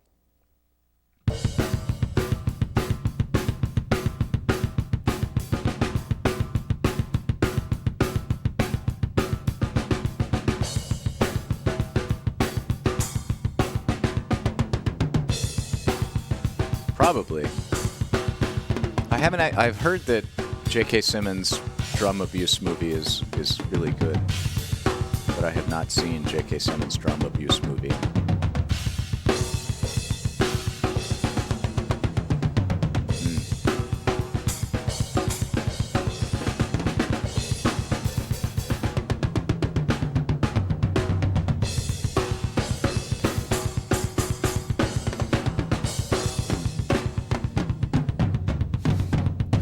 Heavy, not in the Eric Singer way, yeah.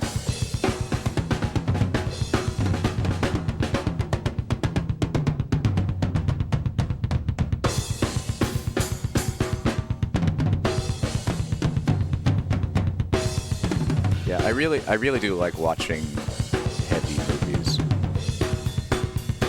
but you can only take so many at a time. You got to space them out. Here's another kit It's like configuration. Haley disagrees with me on this, Patented drum rack systems. but it's like how style. when I'm really Now, rack's a depressed, great I just way want to to listen to incorporate a lot like of bleak, drums, a depressing lot of music, cymbals, and other and it makes me accessories feel better. without taking up a lot of floor space. It's like the cluttered up by catharsis of cymbal stand basses. the acknowledgement and the add-on catharsis floor of like, yes, accessories things in can be this very setup, bad.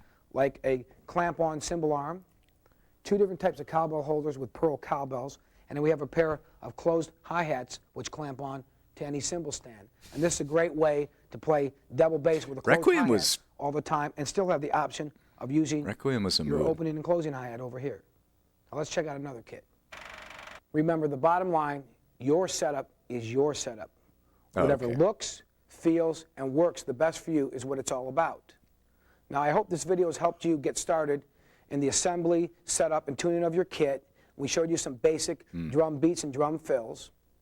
And on behalf of myself and Pearl, we want to thank you again for your purchase. I was remembering that Wish you like the best in mastering the me art and of your dad drumming. were talking about Remember, this, and you have disagreed. fun, But I think maybe we practice were just makes perfect. talking about like You know, speaking of practicing, listening I to think I'm sad gonna Richard really Thompson myself right songs, and that was the point of contention.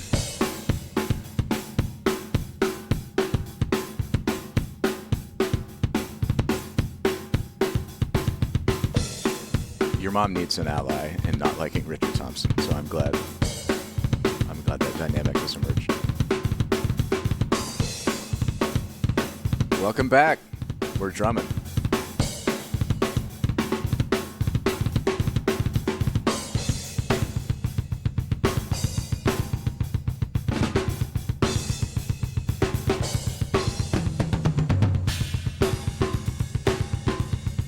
Haley's parents were visiting recently, and we were watching like music videos and things on the TV, and I pulled up this cover.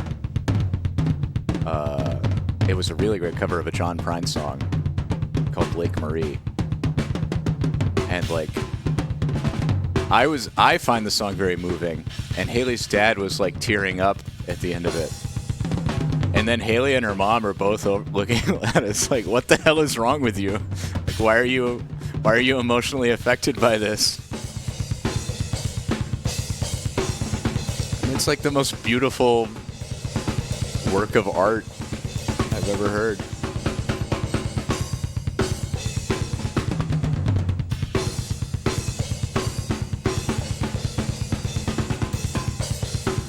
I mean, So one of my favorite artists that I've discovered recently, they're non-binary, which is a rare thing in country music, and they're a country artist. They're called Adeem the Artist. Adeem the Artist has got some really amazing music, and they did a cover of there's a video on YouTube. I'll post it on Blue Sky later. Or maybe I already have. It's a cover of Lake Marie by John Prine, and they go into they go into their influences and everything, and talking about the song, and it's really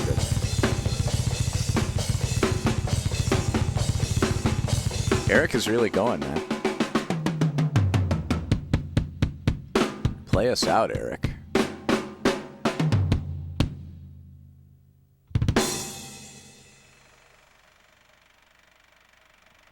Copyright 1999. We did it.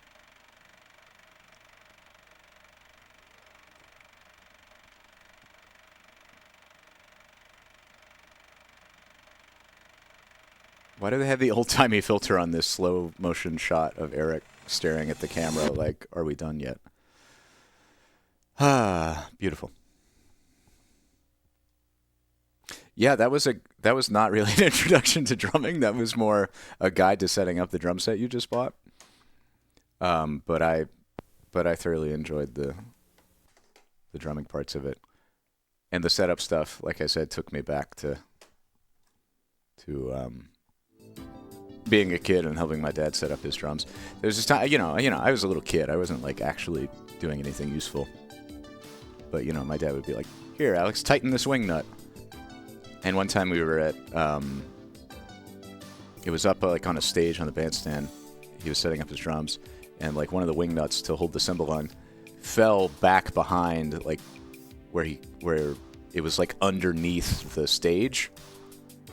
And I don't know how much of this was my dad just being a cool dad and kind of putting it on, or if it was a legit situation where I saved the day. But he was like, "Oh no, it fell back there, and I can't get there.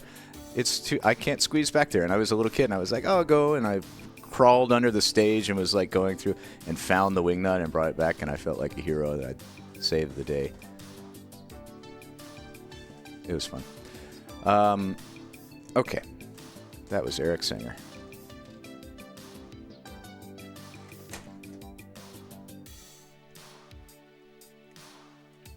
And, okay. Oh my God, so many things on my screen. Okay. Yeah, I'm glad everybody got band talk. I got coffee and I got band talk. You'll love to see it. It's fun, I can't take credit for the community that we've built here, because so much of it is an offshoot of the George Media community. It's not like I have assembled you all together with my power. But you have all chosen to be here, and it's very, very special to have you here. I really appreciate it, and I love to see just the chat scrolling with people having a conversation unrelated to Eric about just their own thoughts and feelings. Aw. Well, thank you. Okay, so let's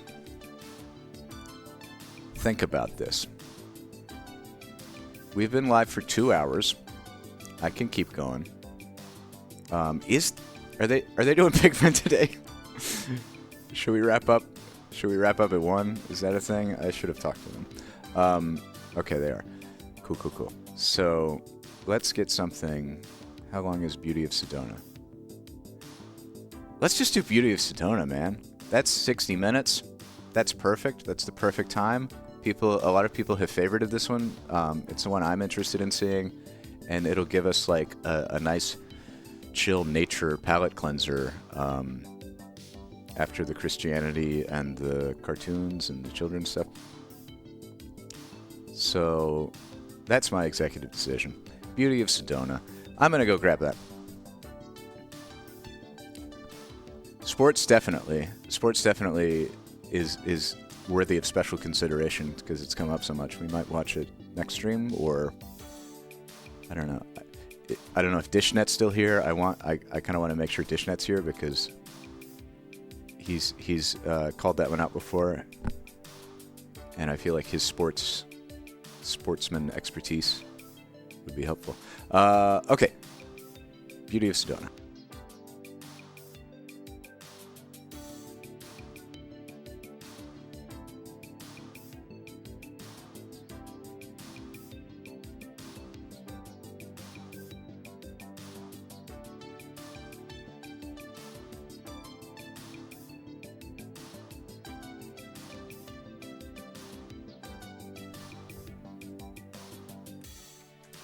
Beauty of Sedona by Sedona's Best Video is Rewound. Copyright 1996. Joey Best. Shiny. I wouldn't have thought this was 96. This looks older to me. Let's pop it in. Why not?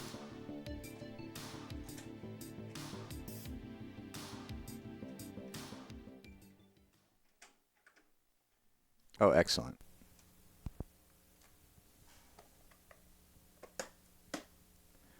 Beauty of Sedona, Sedona's Best Video. Beauty of Sedona is a spellbinding production of unforgettable panoramic scenery. Never before has Sedona been captured on film in such a mesmerizing way. Brought to you by Joey Best. The videography is simply breathtaking. You'll embark on a phenomenal visual voyage through the enchanting red rock country of Sedona. Exclusive animated computer art demonstrates Sedona's geological wonders. Walk through the pages of history and unravel the hidden meanings behind rock art etched by the ancient ones who mysteriously disappeared. In a faraway place and time. Oh boy. Before any man can remember, the forces of the universe began to unite. This might get a little Ancient kooky. Winds began to blow tiny rose-colored grains that grew into gigantic seas of sand, which mysteriously turned into magnificent mesas of crimson. Look at those polygons. Together they formed towering pinnacles that are still slowly being molded by the forces of nature and being painted by the sun's light into hues of red and gold. Mountain tops are still carefully being carved by the winds and waters into sculptures of timeless beauty, creating a canvas of panoramic wonders of nature that stand today as heaven's own masterpiece. I really love this narrator. It is a land hidden from the rest of the world. It is a secret land of wonder called Sedona. He kind of reminds me. I was trying to put my finger on it. He kind of reminds me of Mr. Burns from The Simpsons, but just like really excited. Joey Best had a company called Best Video, I guess. Located less than 2 hours north of metropolitan Phoenix, in Arizona, Sedona, Arizona, and just 2 hours south of the famous Grand Canyon, Sedona stands about 4,300 feet tall above sea level and provides perhaps one of the most MIDI trumpets vistas on Earth. MIDI trumpets. We got to have an emote for MIDI trumpets. Sedona's canyon walls seem to whisper of a different life, a life far more grand. It is a land full of wonder and enchantment. We need Golden VCR Doot as enticing all a trumpet who view emote. her, beckoning them to behold her blazing pinnacle. Yep, Joey Best of Sedona. Thank you, Bella.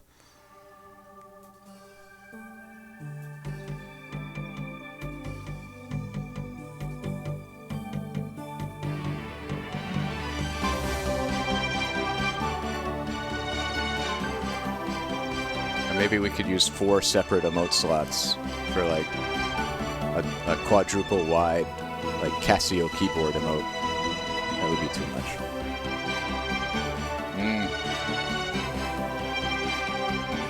Oh, the MIDI choir. This is getting good, y'all.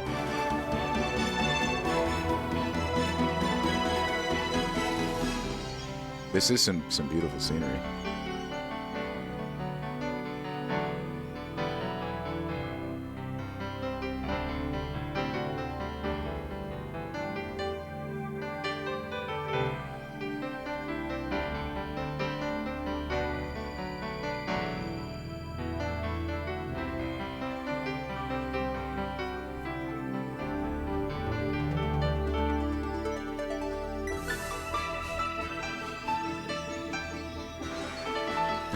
Joey Best on LinkedIn? Is he still doing Arizona-focused video production?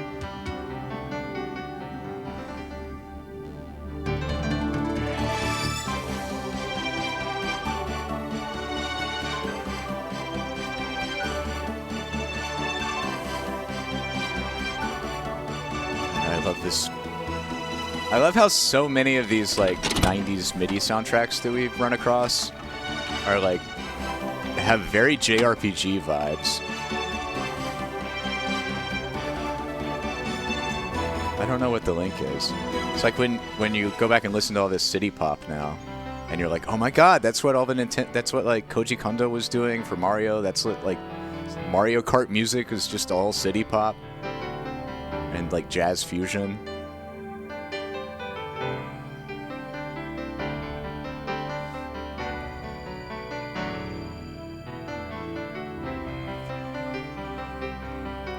Jacebook, if you design and produce an Earthbound VCR game playable on the VCR, then I'll change the name. We still got to play Agatha Christie murder mystery game at some point. This remarkable natural gallery of panoramic landscapes and carefully carved rock formations has been created over millions and millions of years. Many of these sculpted rocks take on identifiable forms, some amusing and many beautiful. Delivers the necessary punch to the viewer. Names like Bell Rock, Coffee Pot Rock, and the all-time favorite, Snoopy, who's sleeping on top of his doghouse. Oh, it is Some even Snoopy. find Woodstock, or is it Lucy nearby? That's neither of those Another things. famous rock is Steamboat Rock, said to have inspired Walt Disney's 20,000 Leagues Under the Sea. It's fun to use your own imagination to see different things. Ooh, MIDI Piccolo. But most of all, you'll see visions of beauty. Oh, those are the most awe-inspiring MIDI trumpets I've ever heard. Sentinels, eternal monuments to the sky. The MIDI trumpet is really bringing me back to As like the sunlight dances playing through the Ultima clouds. Online in The rocks 1997. and canyons beneath reflect magnificent colors. It's like the song when you express walk into different Lord moods. British's castle. Many that are simply awe-inspiring. Then suddenly, near sunset, it seems as if the dust and evening winds conspire to rapidly transform the sky into a valley of enchantment. Glutoi, Glupohat, Shohat, Spires Glupanu, become Gutma. flames in the sunset, setting the rocks aglow with an indescribable incandescence that offers a mesmerizing moment to all who behold it. If only I could be so grossly Each incandescent. light has its own special moment, as elusive and fleeting as a shadow. Yet each separate moment becomes a powerful vision, exuding its own glory that will never be exactly the same again. Then mountaintops suddenly turn into seas of blue, lapping the silent shores of an eternal sea. Haley is sending me Joey Best. Snippets of Joey Best social media activity. The most dramatic time to view Sedona's changing moods and spectacular sunsets is during the rainbow season. Fear? This season Love. is also called the monsoons. You by get local different residents. wireframe donuts in your Sedona's head for so-called fear and for love. monsoons are actually short-lived afternoon That's the rain part that makes it showers funny to that me. have greatly influenced life in Arizona for thousands of years. They usually begin with a proverbial bang around the 4th of July and end late in August. Dry winds from the west yield to winds that have picked up moisture from the Gulfs of California and Mexico. These winds combine to form the Bermuda Ooh, look at these cutting edge Bermuda graphics. High, then wanders north toward the Rocky Mountains. Exclusive animated computer art. Lively thunderstorms flash through the skies with heavy raindrops typical of tropical typhoons. But they quickly dissipate, ending in a peaceful array of arcing rainbows.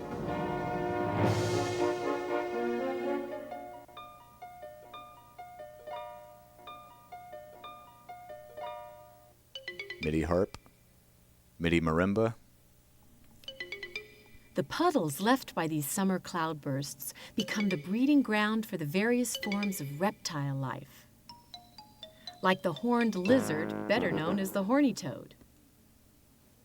The horny toad is many times mistaken for a toad because of its flat shape, but the horny toad is actually a lizard and not a toad. I tried to submit a ghost image of a horny toad. From predators while he Your request was rejected as a result of our safety system. Your prompt may contain text that is not allowed. To dark brown as he soaks up sunlight, which also acts as a camouflage from other predators. Horny toads are actually a part of the iguana family. The Sedona lizard community is comprised of many other harmless lizards.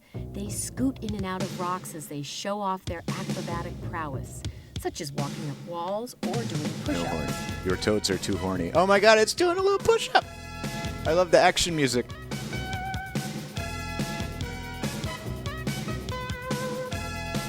The lizard push-up is a little more than amphibian aerobics. It's a way of claiming their territory and also their way of saying it's too darn hot on their bellies. When the summer weather gets too much to bear, they scatter for solace in the shade, like their neighbor, the tarantula, who attempts to follow suit but usually waits to come out at night when it's cooler.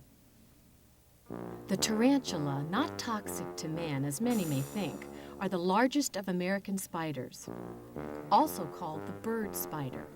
Tarantulas do not fly, but their long, hairy legs and bodies enable them to... Tarantulas do not fly. Whew. Which are Thank God. Source of food. In medieval times, the tarantula was believed to have a bite that would inflict a dance mania upon its victim, who was then compelled to dance until the poison wore off. They're just reversing this video.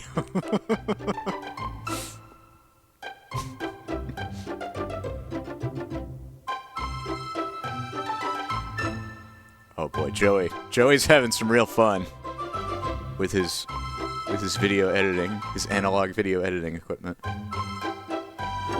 Or his Amiga or whatever he's doing this on. In reality, the tarantula is not dangerous and does not aggressively attack humans, unless pestered. Oh, yeah, content warning, spiders. Hiding by day in rocks Don't worry about and it. crevices. However, in the fall, you might spot a tarantula crossing the highway. If you don't like Don't spiders, fear. He's probably just in search of a mate. I'll tell you when you can look back. There are still spiders on screen. There are no longer spiders on screen. Favorite way for people to cool off is a drive up Oak Creek Canyon. We have moved on about from 5 spiders. miles north of Sedona to Slide Rock State Park, where a natural slick water chute awaits them. Ah, MIDI banjo! Slide Rock's Yes. crystal clear waters are brimming with fun from Crystal top to clear waters are brimming with Speaking of fun. bottoms, don't forget to protect yours and wear jeans if you glide down Mother Nature's water slide.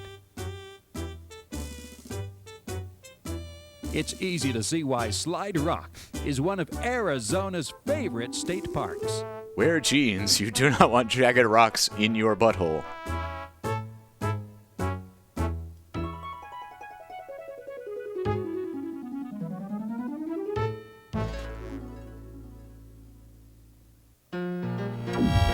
As you continue to drive up Oak Creek Canyon, you'll enjoy 16 miles of lush forest lined with massive red rocks that provide an unforgettable journey. Once on top, the emerald-colored pine forest decorates the switchbacks and exposes the western and eastern rims. The view, about 6,400 feet above sea level, is breathtaking.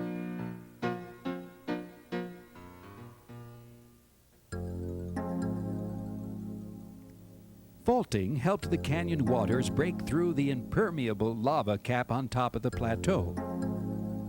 Once they permeated the lava cap, these powerful cascades pounded this tough rock layer until it was cracked.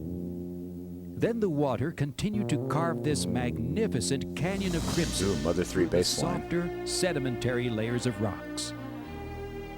The beautiful, meandering Oak Creek still edges its way through Sedona. MIDI choir. Oh my god. Waters almost That is a legit, like... I feel like I've heard that MIDI choir sample in a Super Nintendo game in like Chrono Trigger or something.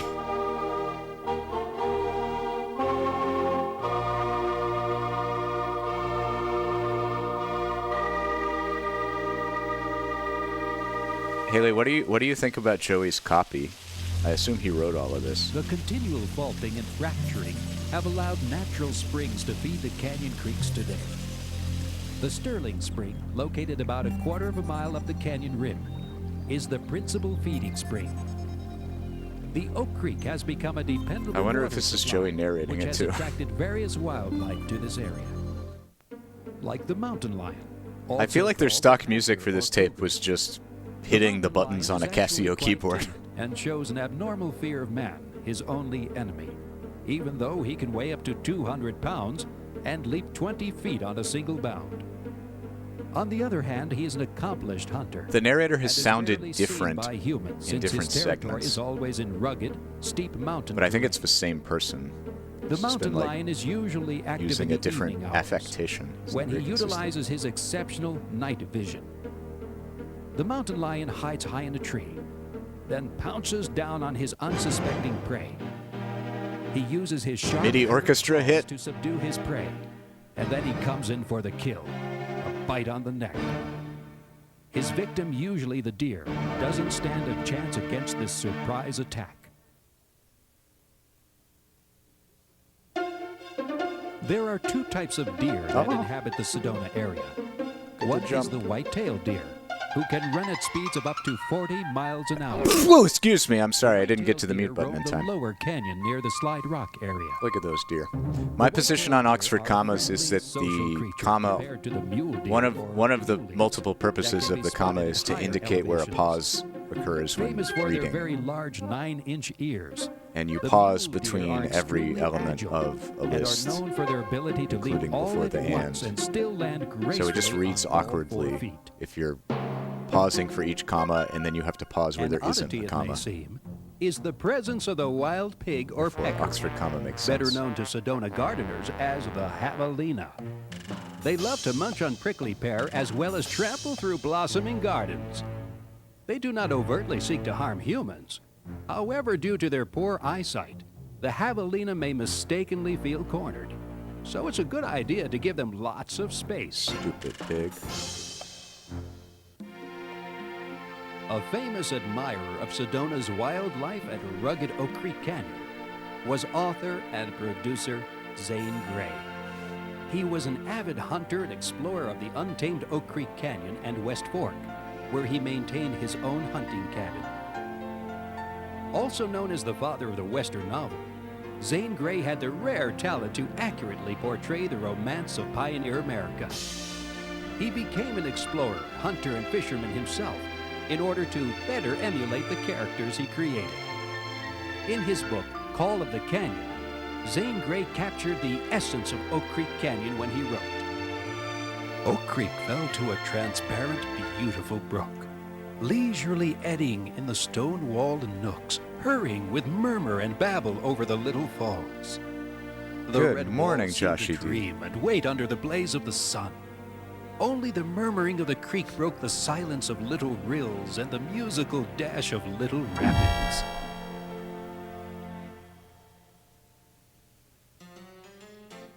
Zane Grey was Those were very responsible for complex. bringing the motion picture industry to the Sedona area. It was Zane Grey's love of Oak Creek Canyon that prompted him to convince producer Jesse Lasky to produce the famous silent movie Call of the Canyon, based on his novel, at its actual setting. Oh my God, the hot dish stream. Joshy D, would The you like a film shout was out? shot in 1923 Would you like near some? the famous Mayhew Lodge, which later became What a I- refuge for I am very dignitaries excited for the such Joshy as D hot dish Lord stream. Halifax, President Herbert Hoover, and movie stars of the 1930s and 40s like Jimmy Stewart, Maureen O'Hara, Who all likes hot dish? and Cesar Romero. Wait, why am I calling it hot dish? Oh, that's what we call Unfortunately, it. the lodge burned down in 1980. Why do we call it hot dish? After the success of Call of the Canyon, It's a casserole movie crude. producers and film crews flocked to Sedona's Red Rock country. Since 1959, at least 2 movies are filmed here each year. Yeah, our good friend Joshy D, who is here in the chat and who also streams on Twitch, is getting ready for his 4th annual Tater Tot Hot Dish stream to celebrate the holiday season. Columbia, Paramount, Universal, Haley and I have not missed one. Broken Arrow, Johnny Guitar, and Gun Fury reflect their presence. And this year, I think we're having like all of our Raleigh friends over to eat hot dish and watch the Tater Tot Hot Dish stream on twitch.tv/Joshy_D. Hundreds of motion pictures have been filmed here. That's going to be next Monday, December 18th at 6 p.m. Pacific, music videos, 9 and p.m. TV Eastern. programs, all using Sedona's natural beauty as their backdrop. If that sounds interesting to any of you, Sedona's natural beauty has go ahead and make years yourself in the a making. get ready to make yourself a Tater Tot Hot Dish of your own. Millions of years old. Feel free to put your own spin on it. To natural sculpting by seas, sands, And then come on by and see what book Joshy D is going to be reading to us for Christmas. Today. We've had Vanilla Ice. We had the Vanilla Ice authorized biography. We had the to volcanic eruptions. New Kids on the Block authorized biography. Quite active. To understand the And we had the Paula history Abdul of the authorized area, biography. Imagine the surface of the land to be a gigantic layer cake about 5,000 feet above sea level and about 150,000 square miles called the Colorado Plateau. Why do they call it hot dish when you hot slice dish the of cold this food, layer cold cake, dish out? We could see 10 layers of sedimentary rocks. We got more cutting edge computer art. Around 165 million years ago, during the Mesozoic age, dinosaurs freely roamed the Sedona area, which then had a more Paula tropical Abdul, famously climate. incontinent. Although most dinosaur bones buried in sediments have been eroded away from Sedona, experts feel it is certain that dinosaurs were present here. Dinosaurs, which literally means terrible lizards, walked along the shores of Sedona's ancient tropical beaches and stalked their prey. The dinosaurs disappeared suddenly, causing scientists we don't have time for it this stream, but we also have a new tape sent in by Joshy D. This meteor could have created Quake of '89, a video chronicle presented by KRON TV, San Francisco, and blocked the sun's light for 3 or even about the big old 4 earthquake in years. 1989. Plant life slowly diminished, and subsequently, so did the plant. I'm really excited too. I'm excited to go to the post office Eventually, they had no food because source, and it became we've got the uninhabitable. giant Bella Bunny package. Man's fascination with the of dinosaur tapes, and their mysterious the 16-pounder. is still alive today. The age of the dinosaur is a popular I'm subject gonna of be many putting movies, this in comic those tapes strips, and any other children's tapes Perhaps it is on the challenging website to very man soon. to imagine a time when a more dominant species other than himself ruled Earth. The gorgeous Oak Creek Canyon was created with the development of faults, which resulted from millions of years of compression of the Earth's crust when great land masses collided. These graphics are great. The Oak Creek Fault is 30 miles long and runs north to the San Francisco Peak. It says from Sedona. computer art. About 10 million So I years think ago, maybe the these Oak were Creek like Canyon drawn was digitally. carved along this fault. Later, between 8 and 6 million years ago, about 5 16 lava flows pounds. permeated the ancestral And Oak $60 worth of tape. and painted black basalt streaks throughout the rocks. Oh, Cosmic Thrill, thank On you. our geological time clock, about 3 million years ago, an even larger lava flow dammed up the Verde River. I'm and really formed excited, Lake Bella. Verde. We got to do like a Later, Christmas the Verde stream. Lake began to We gotta. evaporate, and the lava dam We'll see. eroded We'll see. away, leaving behind the distinct white hills of the Verde But having Valley this that having this surround Sedona influx and of Oak tapes, Creek. it always Constant gives you pressure and a lot of faulting ideas of continued to construct the canyon until a what would be million fun to years watch. ago. Then the final phase of the canyon occurred when the Oak Creek Fault pushed up the western block.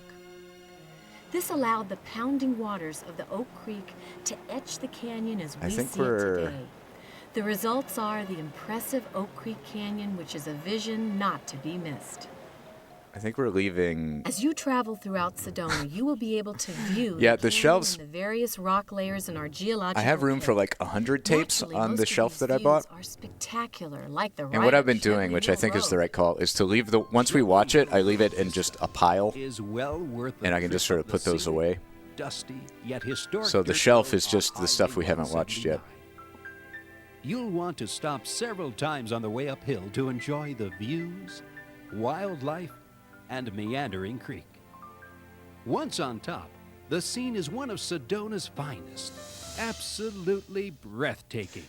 I want to do changing with the time of day. So there's tapes we have not like scratched the surface of At yet. Midgley Bridge, built in 1939. They're like by weird Major B William W. movies, The Midgley Bridge was the final link for like today's crappy looking travelers low of budget Oak Creek movies, and I would love to do like a Sunday Today it night movie or offers something like that, fantastic photographic like a and stream scenic that's views. just let's watch this A bad steep movie hike and down maybe the like hill at have an Midgley intermission Bridge to watch something will else. bring you into Wilson Canyon, bordered by Wilson Mountain. And then there's also mystery Both were named tapes. after hunter and trapper. Like we have some tapes that are just like people's who in home June of recordings of TV 1885 footage. became It could hunted be himself by a anything. grizzly bear he was tracking.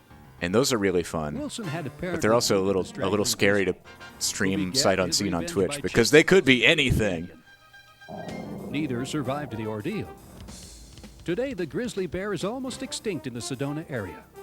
However, Yeah, I don't know, like- sightings of this shy black bear do still occur. These For creatures example, have like never been reported to Operation Christmas aggressively Child. attack humans. I don't need to keep this. Best to steer clear We're if never going to watch it perchance you again. meet one while on a hike. Some of the tapes though are like Hall of Famers that I want to like keep around. A very popular point of interest is the Chapel of the Holy Cross, built near the imagined rock formations of the Madonna and Praying Nuns. These eternal rock formations inspired Marguerite Stout in Yeah, I mean, I 1956 could to build her architectural masterpiece in Sedona. I could like use an Arduino ended and her wire it up worldwide with an search for a infrared location transmitter of a chapel that could be to host control to the spirituality VCRs. of all mankind. A chapel that So would that be if, like- open to everyone regardless of creed. If there were like multiple this is the simultaneous site of the messages in Chapel of chat the that just Holy said Cross, "Whoa," which then stands that would in the automatically vicinity of eject the natural tape. Sandstone peaks. It is an inspiration to visitors from around the world. The chapel can be found just east of Oh my Sedona God, off Highway Grandma's 179 Christmas show sounds on amazing. Chapel Road. An inspiring scenic site is the naturally sculpted Cathedral Rock, whose scarlet spires are delicately reflected in the pool below. Bella Bunny, it just occurred to me Red you're Rock you're Crossing. shipping this 16-pound box of tapes from Canada too. As Courthouse Rock. So I bet you like you Residents can't and visitors you alike can't even do like cheapo USPS media mail. This site has understandably been the backdrop for many. I hope this motion isn't too much of a financial burden. including Broken Arrow. Today, it's a perfect place for a picnic and a swim. I'm Just really, an really, opportunity really to excited enjoy and one of grateful. nature's finest visions in the world. It's easy to see why this is one of Sedona's most photographed locations. You are fueling the good times that we're all having here on Golden Another VCR. scenic site that shouldn't be missed. So is yeah, I the hope your sweeping fun red rock points landscape of Boynton allow you to Canyon. have some extra fun with it too. Its splendor seems to embrace you as you drive down Dry Creek Road into Aw, Boynton. I'm glad to hear it. A sense of something grand is evoked. Yeah, when I got the as first like majestic scene. 100 tapes to seed the A feeling collection fueled in by that the one thrift store panorama trip, of overpowering red rocks that I think seem to Haley shelter could vouch for this. special Like enchantment. my The my ancient my, Indians my thought eyes lit up. The joy Roman returned to my Venus is the face center as I of the universe. dug through VHS tapes just looking for weird stuff. It was a very fun time. These ancient Indians were called the Wipukpaya Indians, meaning people at the foot of the Red Rock Mountains. They believed that one person, Kamalapukwiya, survived a flood that destroyed the whole world. She became the mother of Lofty Wanderer, who gathered all the creatures of the world together and taught them their ways. Then Lofty Wanderer directed them to go to the four corners of the world and depart from this center of creation, Boynton Canyon. For it was a sacred place meant only for the gods. I don't know if or they called it sacred Boynton Canyon. Indian time. storytellers continue this myth and Probably had believe a that the different name for it. spirits of their ancestors still dwell in this canyon.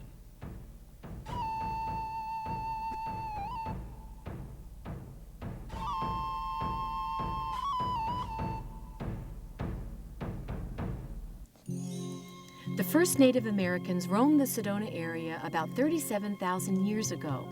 At that time, nearly 1/6 of the world's surface was covered with gigantic glaciers.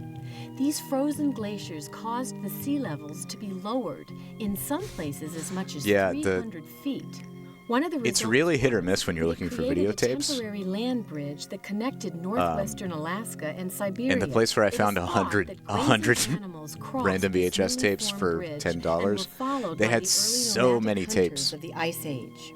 Thus, the migration of and I'm really excited to go back there soon and see, like, Southwest began. if they're, how fresh it is. Animal furs, Lofty Wanderer. Fires, and hunted with tools of flint and bones. But if it's big enough to have like hundreds of VHS tapes, it's probably going to have a lot of other cool stuff. Like the thrift store we went to had what? It had like 6 different gynecological exam This new race of Paleo-Indian hunters were called elephant hunters. And like they didn't all come from the same place. They were like different gynecological exam mammoths, tables. And elephants.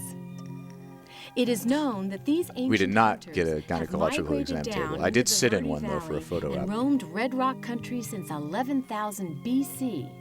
I kept my These pants on. nomadic elephant hunters experienced a more tropical Sedona. That Were there also elephants in supported Arizona? ancient camels and huge bison. When, However, at as the the time climate of became drier, the photography? lush vegetation was depleted, and the giant mammals disappeared from It the did area. have the stirrups, yeah. Oh, that's right. climate Yeah, continued there was to a lot of change, photo a editing. different culture of people developed called the Archaics. They relied on hunting smaller animals and food gathering. Their stone tools are But those photos are found reproductions. in the They didn't Sedona have area elephants in like dating back 1903, 4,000 years. right? The culture Right. of the Archaics evolved into one of farming and pottery making, creating a tribe called the Hakataya. About this same time, the Hohokam tribe migrated into the Sedona region from the south and merged with the Hakataya tribe. The Hohokam introduced the cultivation of crops utilizing irrigation I'm waiting for the ancient alien stuff. Irrigation farming enabled the Hohokam to settle in villages. Part of a description and to is develop superior unravel the arts hidden and meanings crafts behind rock art etched by the ancient ones, all master caps, potters and who mysteriously craftsmen, disappeared. The Hohokam were at least 300 years ahead of their European counterparts. Swiffer Sweeper, welcome. One-room huts. I did hit affiliate. It's great. They even constructed elaborate ball courts like the one still standing at Wapaki, just north of Sedona. The word Thank you for the alien Hohokam camels. is a We have Indian word meaning we have 37 subscribers. which they did mysteriously. I hit Another affiliate, tribe and of Indians called the 37 of Sinagwa, you just meaning decide to out support me. water, It's wonderful. were living north of the Hohokam I haven't even near like Flagstaff. done anything. These early Sinagwa were dry farmers and relied solely on rainfalls. There's for their not even like a little message that They were pops not up yet that says thanks for subscribing. Hohokam, and the typical Sinagwa pottery was I'm plain doing it brown manually. or brick red. Around 1025 AD, the Oh man, Sinagwa that Indians unlocks more migrated remote to slots. Sedona from the Awesome. north Yeah, we got to get and more merged remotes. with the There's only one like Hakatayas and Hohokams. auto-generated placeholder the remote. Hohokam and early southern Sinagwa Indians tilled the soil and planted crops of corn, beans, and squash. Tubby the Tuba was Another staple in their really diet good. was the agave plant, which is also agave. called the century plant because it was once thought These it are took not 100 really. Tubby the years Tuba for was on there. its I don't know what the flowering hell stalk to shoot up. You Don't Know What You're Doing or Doggone Actually, Tired it are. blooms in about There were 25 4 years. cartoons on this tape. When the plant is about to die, it'll shoot a stalk And right 2 out of them, the besides middle, Tubby the looks Tuba, like were a also giant amazing. asparagus spear and will grow at the amazing rate of 8 to 12 inches yeah. per day. I'm hopefully they won't be copyright removed The ancient from the VOD. Sinagwa Indians roasted I'll go ahead the and get heart that of uploaded this plant in a pit for once we're done several here. days, then ate it, much like we do the artichoke. They also used the spine of the agave reed as a needle and its fibers as thread, like a self-contained sewing kit. They also carved the big spikes into spoons. We're watching or Beauty of sometimes Sedona. made whisk brooms out of them. We're about halfway through Their it. sandals, made from the agave leaves, are so The drumming durable tape was that mostly. archaeologists are digging Oh man, up Joshy ancient D, you sandals missed that are you missed still drumming. intact, It was mostly even just though Eric they were Singer over setting up, 1,000 years ago. showing you how to set up the drum set you just bought, and then doing a little bit of drumming. Suddenly, the tranquil and productive lifestyle of Sinagwa came to an abrupt halt. And then we've Around started watching Beauty of 1064 Sedona. AD, a volcano erupted violently, scattering volcanic ash over 800 square miles. Welcome, Jimmy. This ominous dark cloud frightened these Tapes gentle are people. the tapes are good. and It's they a good fled day for from their tapes. peaceful homeland. The Sunset Crater, a huge cinder cone 400 feet deep, was formed. I need a button as a for result this of to eruption, resummon. but so was a more the fertile overlay. soil. This soil attracted neighboring tribes like the Anasazi. The Oh, two awesome. tribes merged and exchanged ideas. I'm glad you're. The Anasazi taught the Sinagua how to build their Glad you're gigging architectural again. masterpieces, That's a big multi-room deal, man. pueblos. Especially since These COVID. dwellings were constructed with low entranceways, It's a so lot an of, like, intruder would have to bend over to enter. a lot of The logistics. family would then be able to club the intruder over the head and capture him. Today, you can still see these ancient We do have, ruins like Montezuma's Castle. We have in another Sedona. drum tape. It's like It's an excellent a reminder guide to of the Brazilian superior rhythms. level of civilization that these ancient Let's people see. achieved. Their masterfully constructed dwellings were built facing Brazilian the south coordination for drum so that they set would get featuring the low Maria angle Martinez. of winter sun that kept them warm, Is but also another avoided drum the tape that direct we have. We could scorching watch sometime. hot sun in the summer. The builders of Montezuma's castle were so skilled, they even curved their 12-inch thick walls to fit the shape of the cave. Montezuma's castle was home to about 50 people. Another dwelling near Sedona is Tuzigut, which is an Oh boy, Apache Jimmy, name tape meaning mold. crooked water, perhaps referring We, to nearby Peck's Lake. So It is believed that occasionally ancient I will Indians run into a built tape, this like I'll buy a large tape ruin that housed from the over thrift store and I'll 250 look at people it and it will have during mold the on it. drought of the 1200s. For The drought, learning which lasted to between spell, which was a total 1276 letdown of a tape other than the 1299 intro. AD, had forced these dry farmers to move closer to the That tape had some mold on it and we played it anyway. Tuzigut was constructed high on a hill with And then I 2 mysteriously stories got sick. and I don't think I 97 got sick from the mold, but The roofs were um, made of pine and sycamore beams. I don't. covered by It seems willow like it would be branches very and difficult to sealed with clean mud. the tape A itself. ladder through the hatchway in the roof provided Um, entry instead of a doorway. Usually, what I do with By the moldy tape is mid-1400s, toss it. These civilized Pueblo Like some of them people have been suddenly pretty disappeared. noticeably moldy. No one knows why. The spelling tape that we actually played, left by these the mold is on the tape. So you look at like their the ancient petroglyphs and pictographs on nearby cave walls. when you look at the reel through the little viewing window, without a you'll trace, see like on the leaving edges, behind their corn on the cobs edges of still the tape, roasting in their fires. white, like powdery The answer to white this mold. mystery is known only to the 1,000-year-old walls of these And there was only a little bit Perhaps the on answer the is in their crude etchings on the the spelling rocks. tape. But Are the like I messages played in it, stone that and then when unlock their secrets it was and finished playing, I dreams? looked at it again, and there was no more mold on the tape. imagine what it was So like that's to probably like on the heads of my VCR now, which is a name given to which them is by not, the Navajo, you know, what you meaning want. ancient ones. We do know that they walked I do have on this land the wet, over 1,000 the wet years head ago cleaner. in yucca-made sandals. So I've used They that were to, short, you know, gentle try and people keep who left their keep the heads footprints in clean. stones and their stories and carvings Especially on because the we were rock putting a walls. lot of When they took their rock art out from the dark desert varnish, tapes it is of called petroglyphs. On the other uncertain hand, origin in our pictographs VCR are here. painted pictures using color pigments from the clays, minerals, and natural plant dyes. Evidence suggests that the meaning of their rock art is mainly religious, since everyday life seemed to revolve around the spirit world. These ancient Indians were very superstitious and mystical. They believed that Wet-head animals, as well as natural phenomenon, were spirits of mythical gods and capable of great magic that could control their destinies. They believed that following the movements of celestial bodies Yeah, it seems like one of those things like movements of their gods, the moon, class. sun, and stars. Oh God.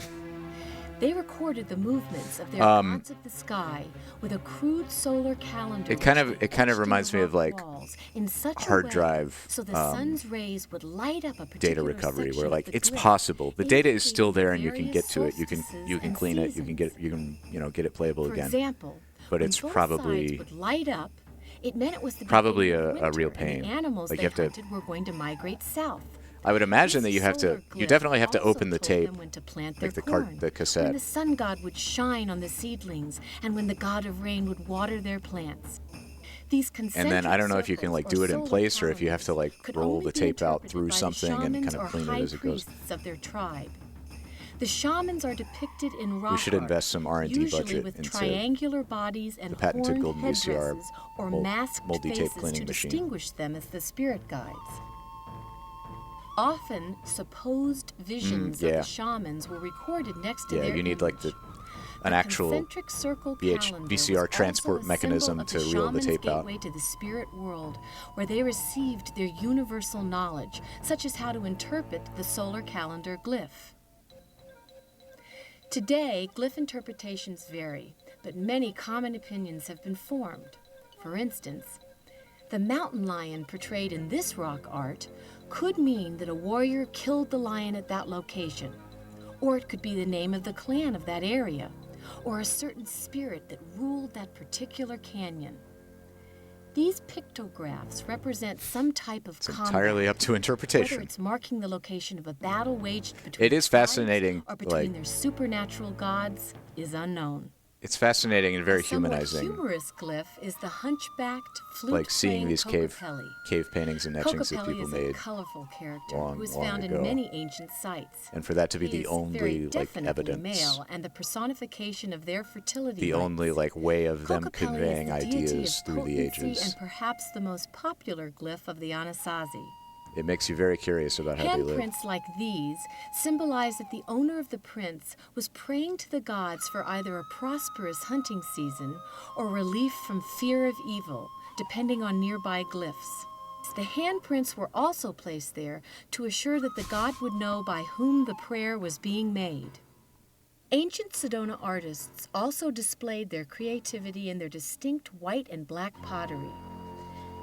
There is, stuff of this era seems to be way more, considered valuable and traded for way more cotton, comfortable with seashells, just and like beads from the Far East. throwing shit out The there. Anasazi were Like this probably means that they worship this god in this way, and it's like These I feel like ancient more ones modern slept under carefully sources handmade blankets of yucca tend to be a and little turkey more like feathers. we Blankets don't know. They would also be buried in, along with their dreams. This is what we know. This is what we don't know.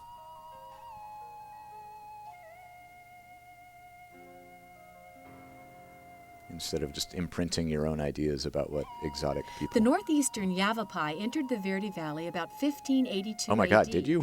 Then When the was Tonto this? Apache arrived somewhere between 1400. We had a viewer who was asking about. The tribes eventually merged. Oh yeah, you texted me that. That was a while back. Huh? Yavapai Apache. Someone was asking about had some Dutch tapes they wanted to contribute, and I was like, that sounds really fun. I would watch Dutch tapes. And 2 missing Franciscan priests that brought the white man to Sedona. But then I was like, oh wait, I'd need a PAL VCR Antonio and a voltage de converter Espejo to run it. Was the first white man to travel to Red Rock Country after discovering that the priests had been killed. Espejo, 4 Spaniards, and several Hopi guides followed the Palatquapi Trail, which means the Trail of the Red Rocks. They followed the trail in search of gold and turquoise. Good old Mormon Lake. The Palatquapi Trail descended from the Hopi Mesas to the Verde Valley by route of Chavez Pass. The Verde Valley.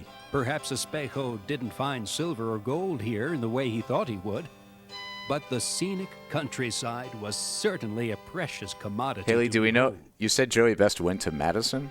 Do we know if he's from Wisconsin or is he Arizonan? Surveyors and trappers began to arrive in the early 1800s. Interesting. That would Their certainly be peaceful easier than having coexistence with 2 the separate Yavapai and VCRs. Apache Indian tribes was short-lived because they began taking Because over I don't know the what Indians' your hunting ears grounds. detect. To me, the narrator The sounds. Indians reacted by raiding the white man's crops. He sounds Wisconsin-y. Indian raids accelerated. He does not sound like Army he's from sent Arizona troops the who way he's established pronouncing Camp like Lincoln, Chavez named after Pass. the President Lincoln, but was soon changed to Camp Verde. Camp Verde. Then malaria overtook many of the men, killing more soldiers than the Indian raids did. A tough General George Crook was called in to settle the problem. Kid Venicus He finally has just contained the subscribed. Indians in 1871 and I don't know convinced if them to grow surplus crops that really on needs the to like show reservation. up on screen. However, Thank the you, Kid farm Venicus. machinery he promised to the Indians How never about some arrived. points? Thank you. And politicians and ruthless ranchers succeeded in having the reservation abolished.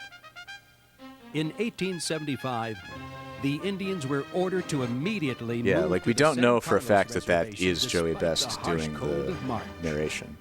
But In if the he's from March Wisconsin, I would years, guess that it is. Hundreds of Indians died in this Kid merciless Venicus, thank you for becoming subscriber number 38 to Golden VCR. White settlers began to enter the Sedona area in the 1870s.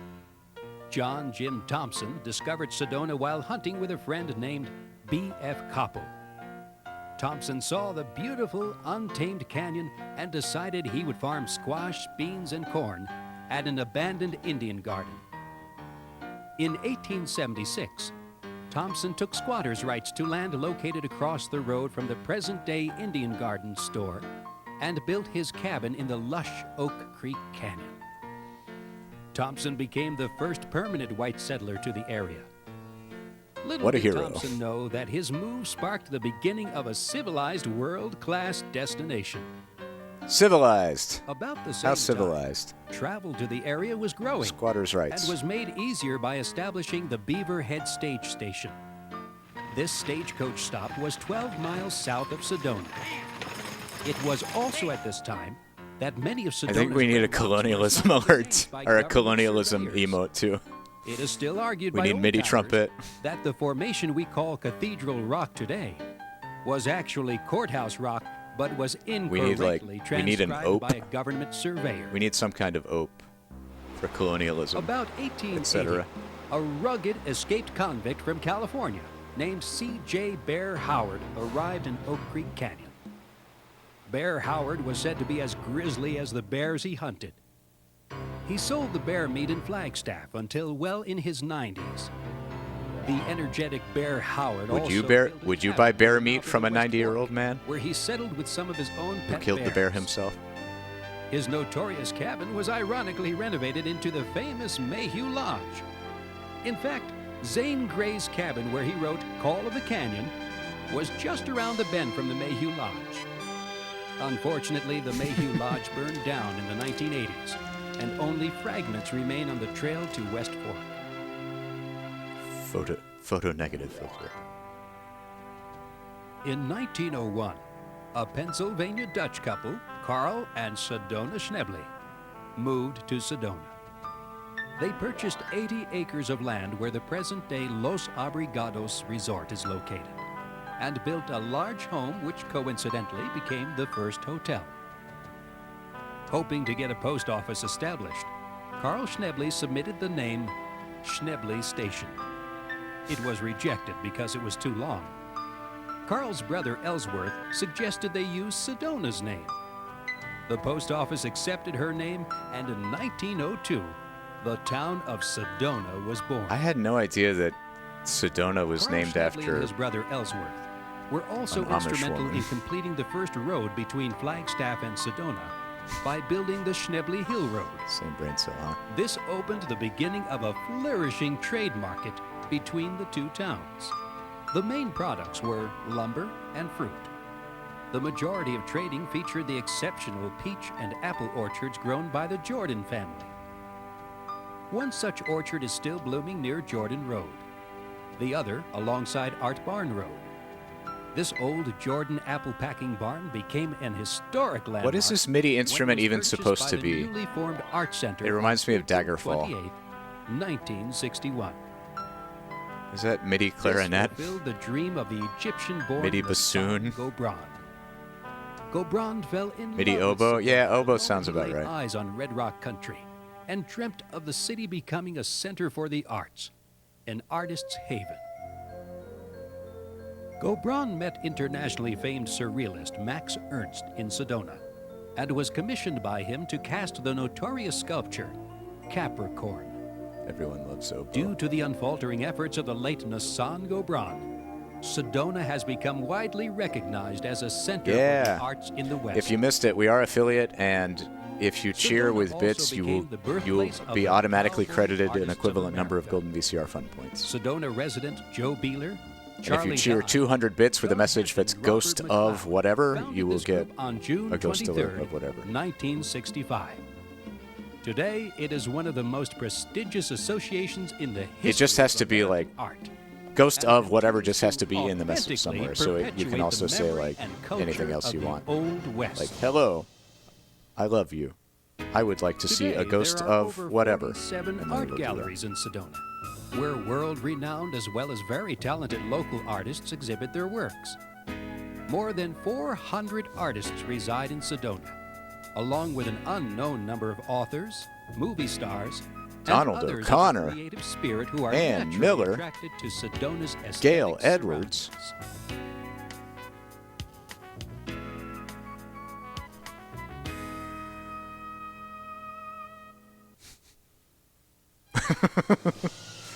untold numbers of authors. The desert wilderness also lures many visitors to the scenic wonderland. They keep the authors and in the invites basement. them to explore the backcountry.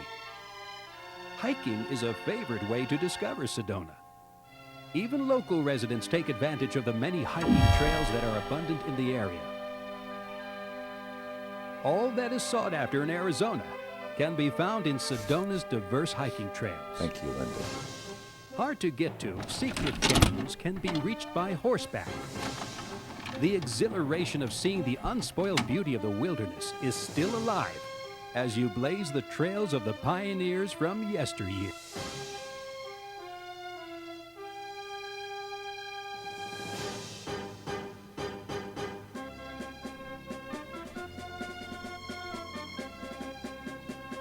MIDI Western music.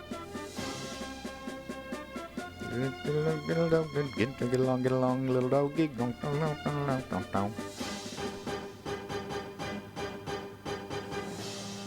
God, the MIDI orchestra hit is just too good.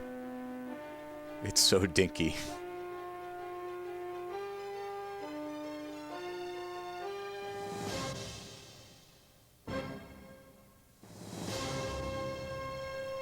It really is the Mario Paint Goose song. Untamed West. Real-life cowboys still amble down the streets of Sedona in their rawhide gear. Their jeans, shirts, boots, spurs, and hats are an international symbol of both the myth shooters and reality and ammo belts surrounding the last of these Western frontier heroes. Random product the image of a American Colt cowboy. pistol.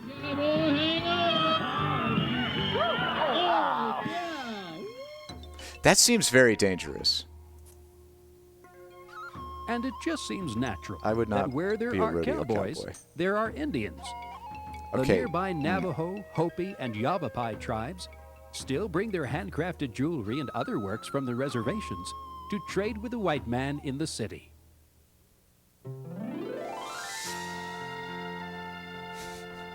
A land rich in scenery, culture, This is really reminding me of that sketch of those two, Western heritage. those two native dudes working in the Sedona is like fast Indian gift becoming shop. Arizona's most popular attraction next to the Grand Canyon.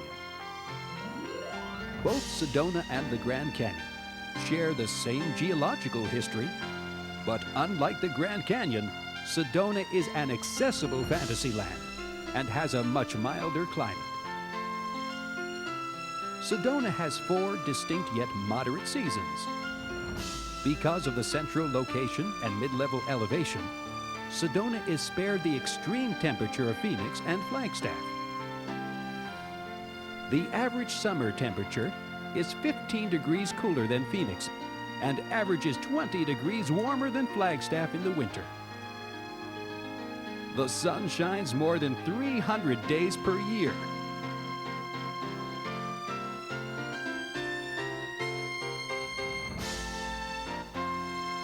We've got Radiators for Norway, Lake Marie by Adim the Artist, and the Indian gift shop sketch. I will post those in the show notes, by which I mean on Blue Sky. At first glance, this semi-arid desert may appear to be barren, a wasteland of sorts. But on a closer look, not only are the desert plants useful to man's survival, but the true beauty of let's the see, desert unfolds. The wide open spaces create a sense of freedom to the individual. Facebook, go to goldenvcr.com and see Never before see if you still have those points. The land and the desert touch This the does sound like turquoise Minish Cap. skies with such brilliance. The ghosts are wonky. Like It's bound to touch the innermost depth of the human I'm gonna make some improvements to the ghosts that should make them less wonky. Even But the humble knotted juniper is a timeless masterpiece with a sovereignty all of its own. The fall slowly arrives with the soothing sounds of quaking aspens. but if your ghost didn't go through, you can oh, there it goes. Flower trees dress up with splashes of There you yellow, go. complementing the hardy green Douglas firs. Together with the vibrant maples, they create a carpet of the canyon floor. The Evils of Sedona by Joey Wurst.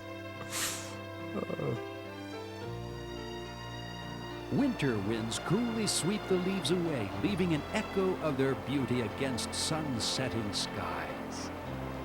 The daytimes are usually sunny and mild. It rarely snows, and when it does, it's a masterpiece to behold.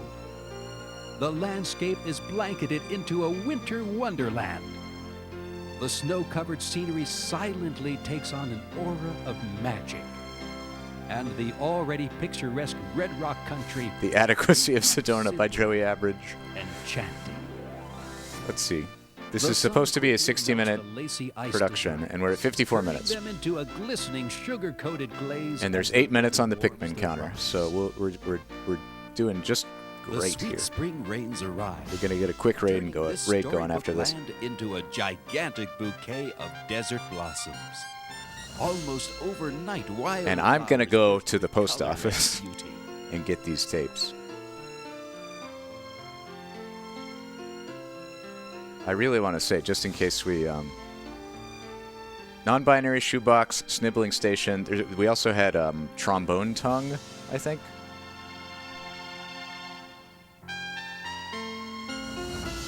I like trombone tongue myself. Just because the image, I can still see it in my mind's eye of a human tongue emerging from a trombone. But please, you can raid with any message you like. Advenicus, Christa Chris Horpicus Musa, Merry Christmas. Thank you for the Christmas ghost. Just in case we have to raid really quick after this tape ends. Thank you all so much for being here. Towers still proudly whisper And thank you so much to everyone who's cheered and subscribed. We have 38 subscribers. You should all have received a thank you gift of points. With each sunrise and sunset. Yeah, I want to see. We're winding down, it seems like. With a renewed reverence for nature, and are left in awe. Each light unveils a new vision, orchestrated with a symphony of nearby murmuring brooks, perfectly scented with the perfume of pristine pines. Oh, thank you. Thank you so much. This experience takes you into a serene timelessness. As I told into a solitude my 2-year-old nephew when I dropped him off at the airport, to all of you, you have made this a special day just by being you and being here. A treasure of beauty we call the beauty of Sedona.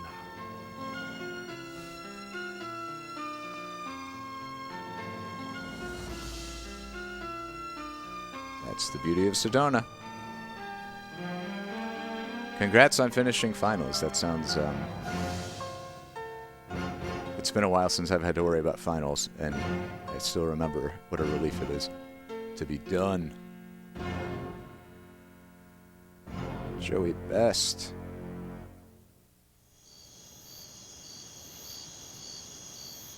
Written and directed by Joey Best. Videography by Joey Best. Photography consultant, Jack Ackery. That was the guy in the shot of the famous people who weren't famous. Edited by Joey Best. Edited on the M-Mix Video Cube. Hell yeah. Original music by Chris Betts. Additional music by David the Baptist. Animation and graphics by Joe Wiley. Chris Betts and Cindy Canyon. Okay, we're the narrators.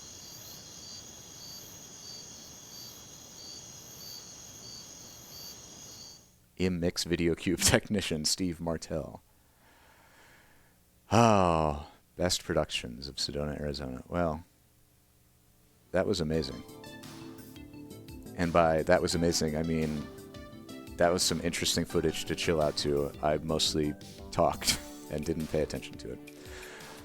Ooh, okay. I tell you what, people. This was a really fun stream. Let me figure out what we're doing here.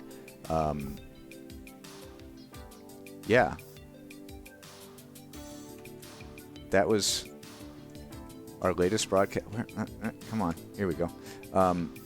Thank you for being here for our my return to streaming after a little break with affiliate and everything. Thank you for taking advantage of the cool new features we've unlocked and supporting the stream, supporting the Golden VCR mission.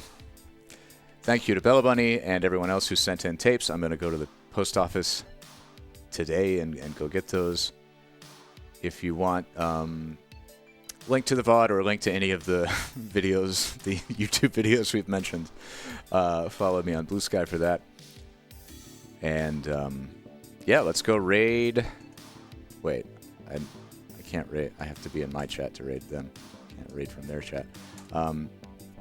We are raiding Stephen and Mal playing Pikmin. Our raid message is Trombone Tongue. So everybody in, go watch Pikmin. If you didn't participate in the vlog raid, go watch the vlog.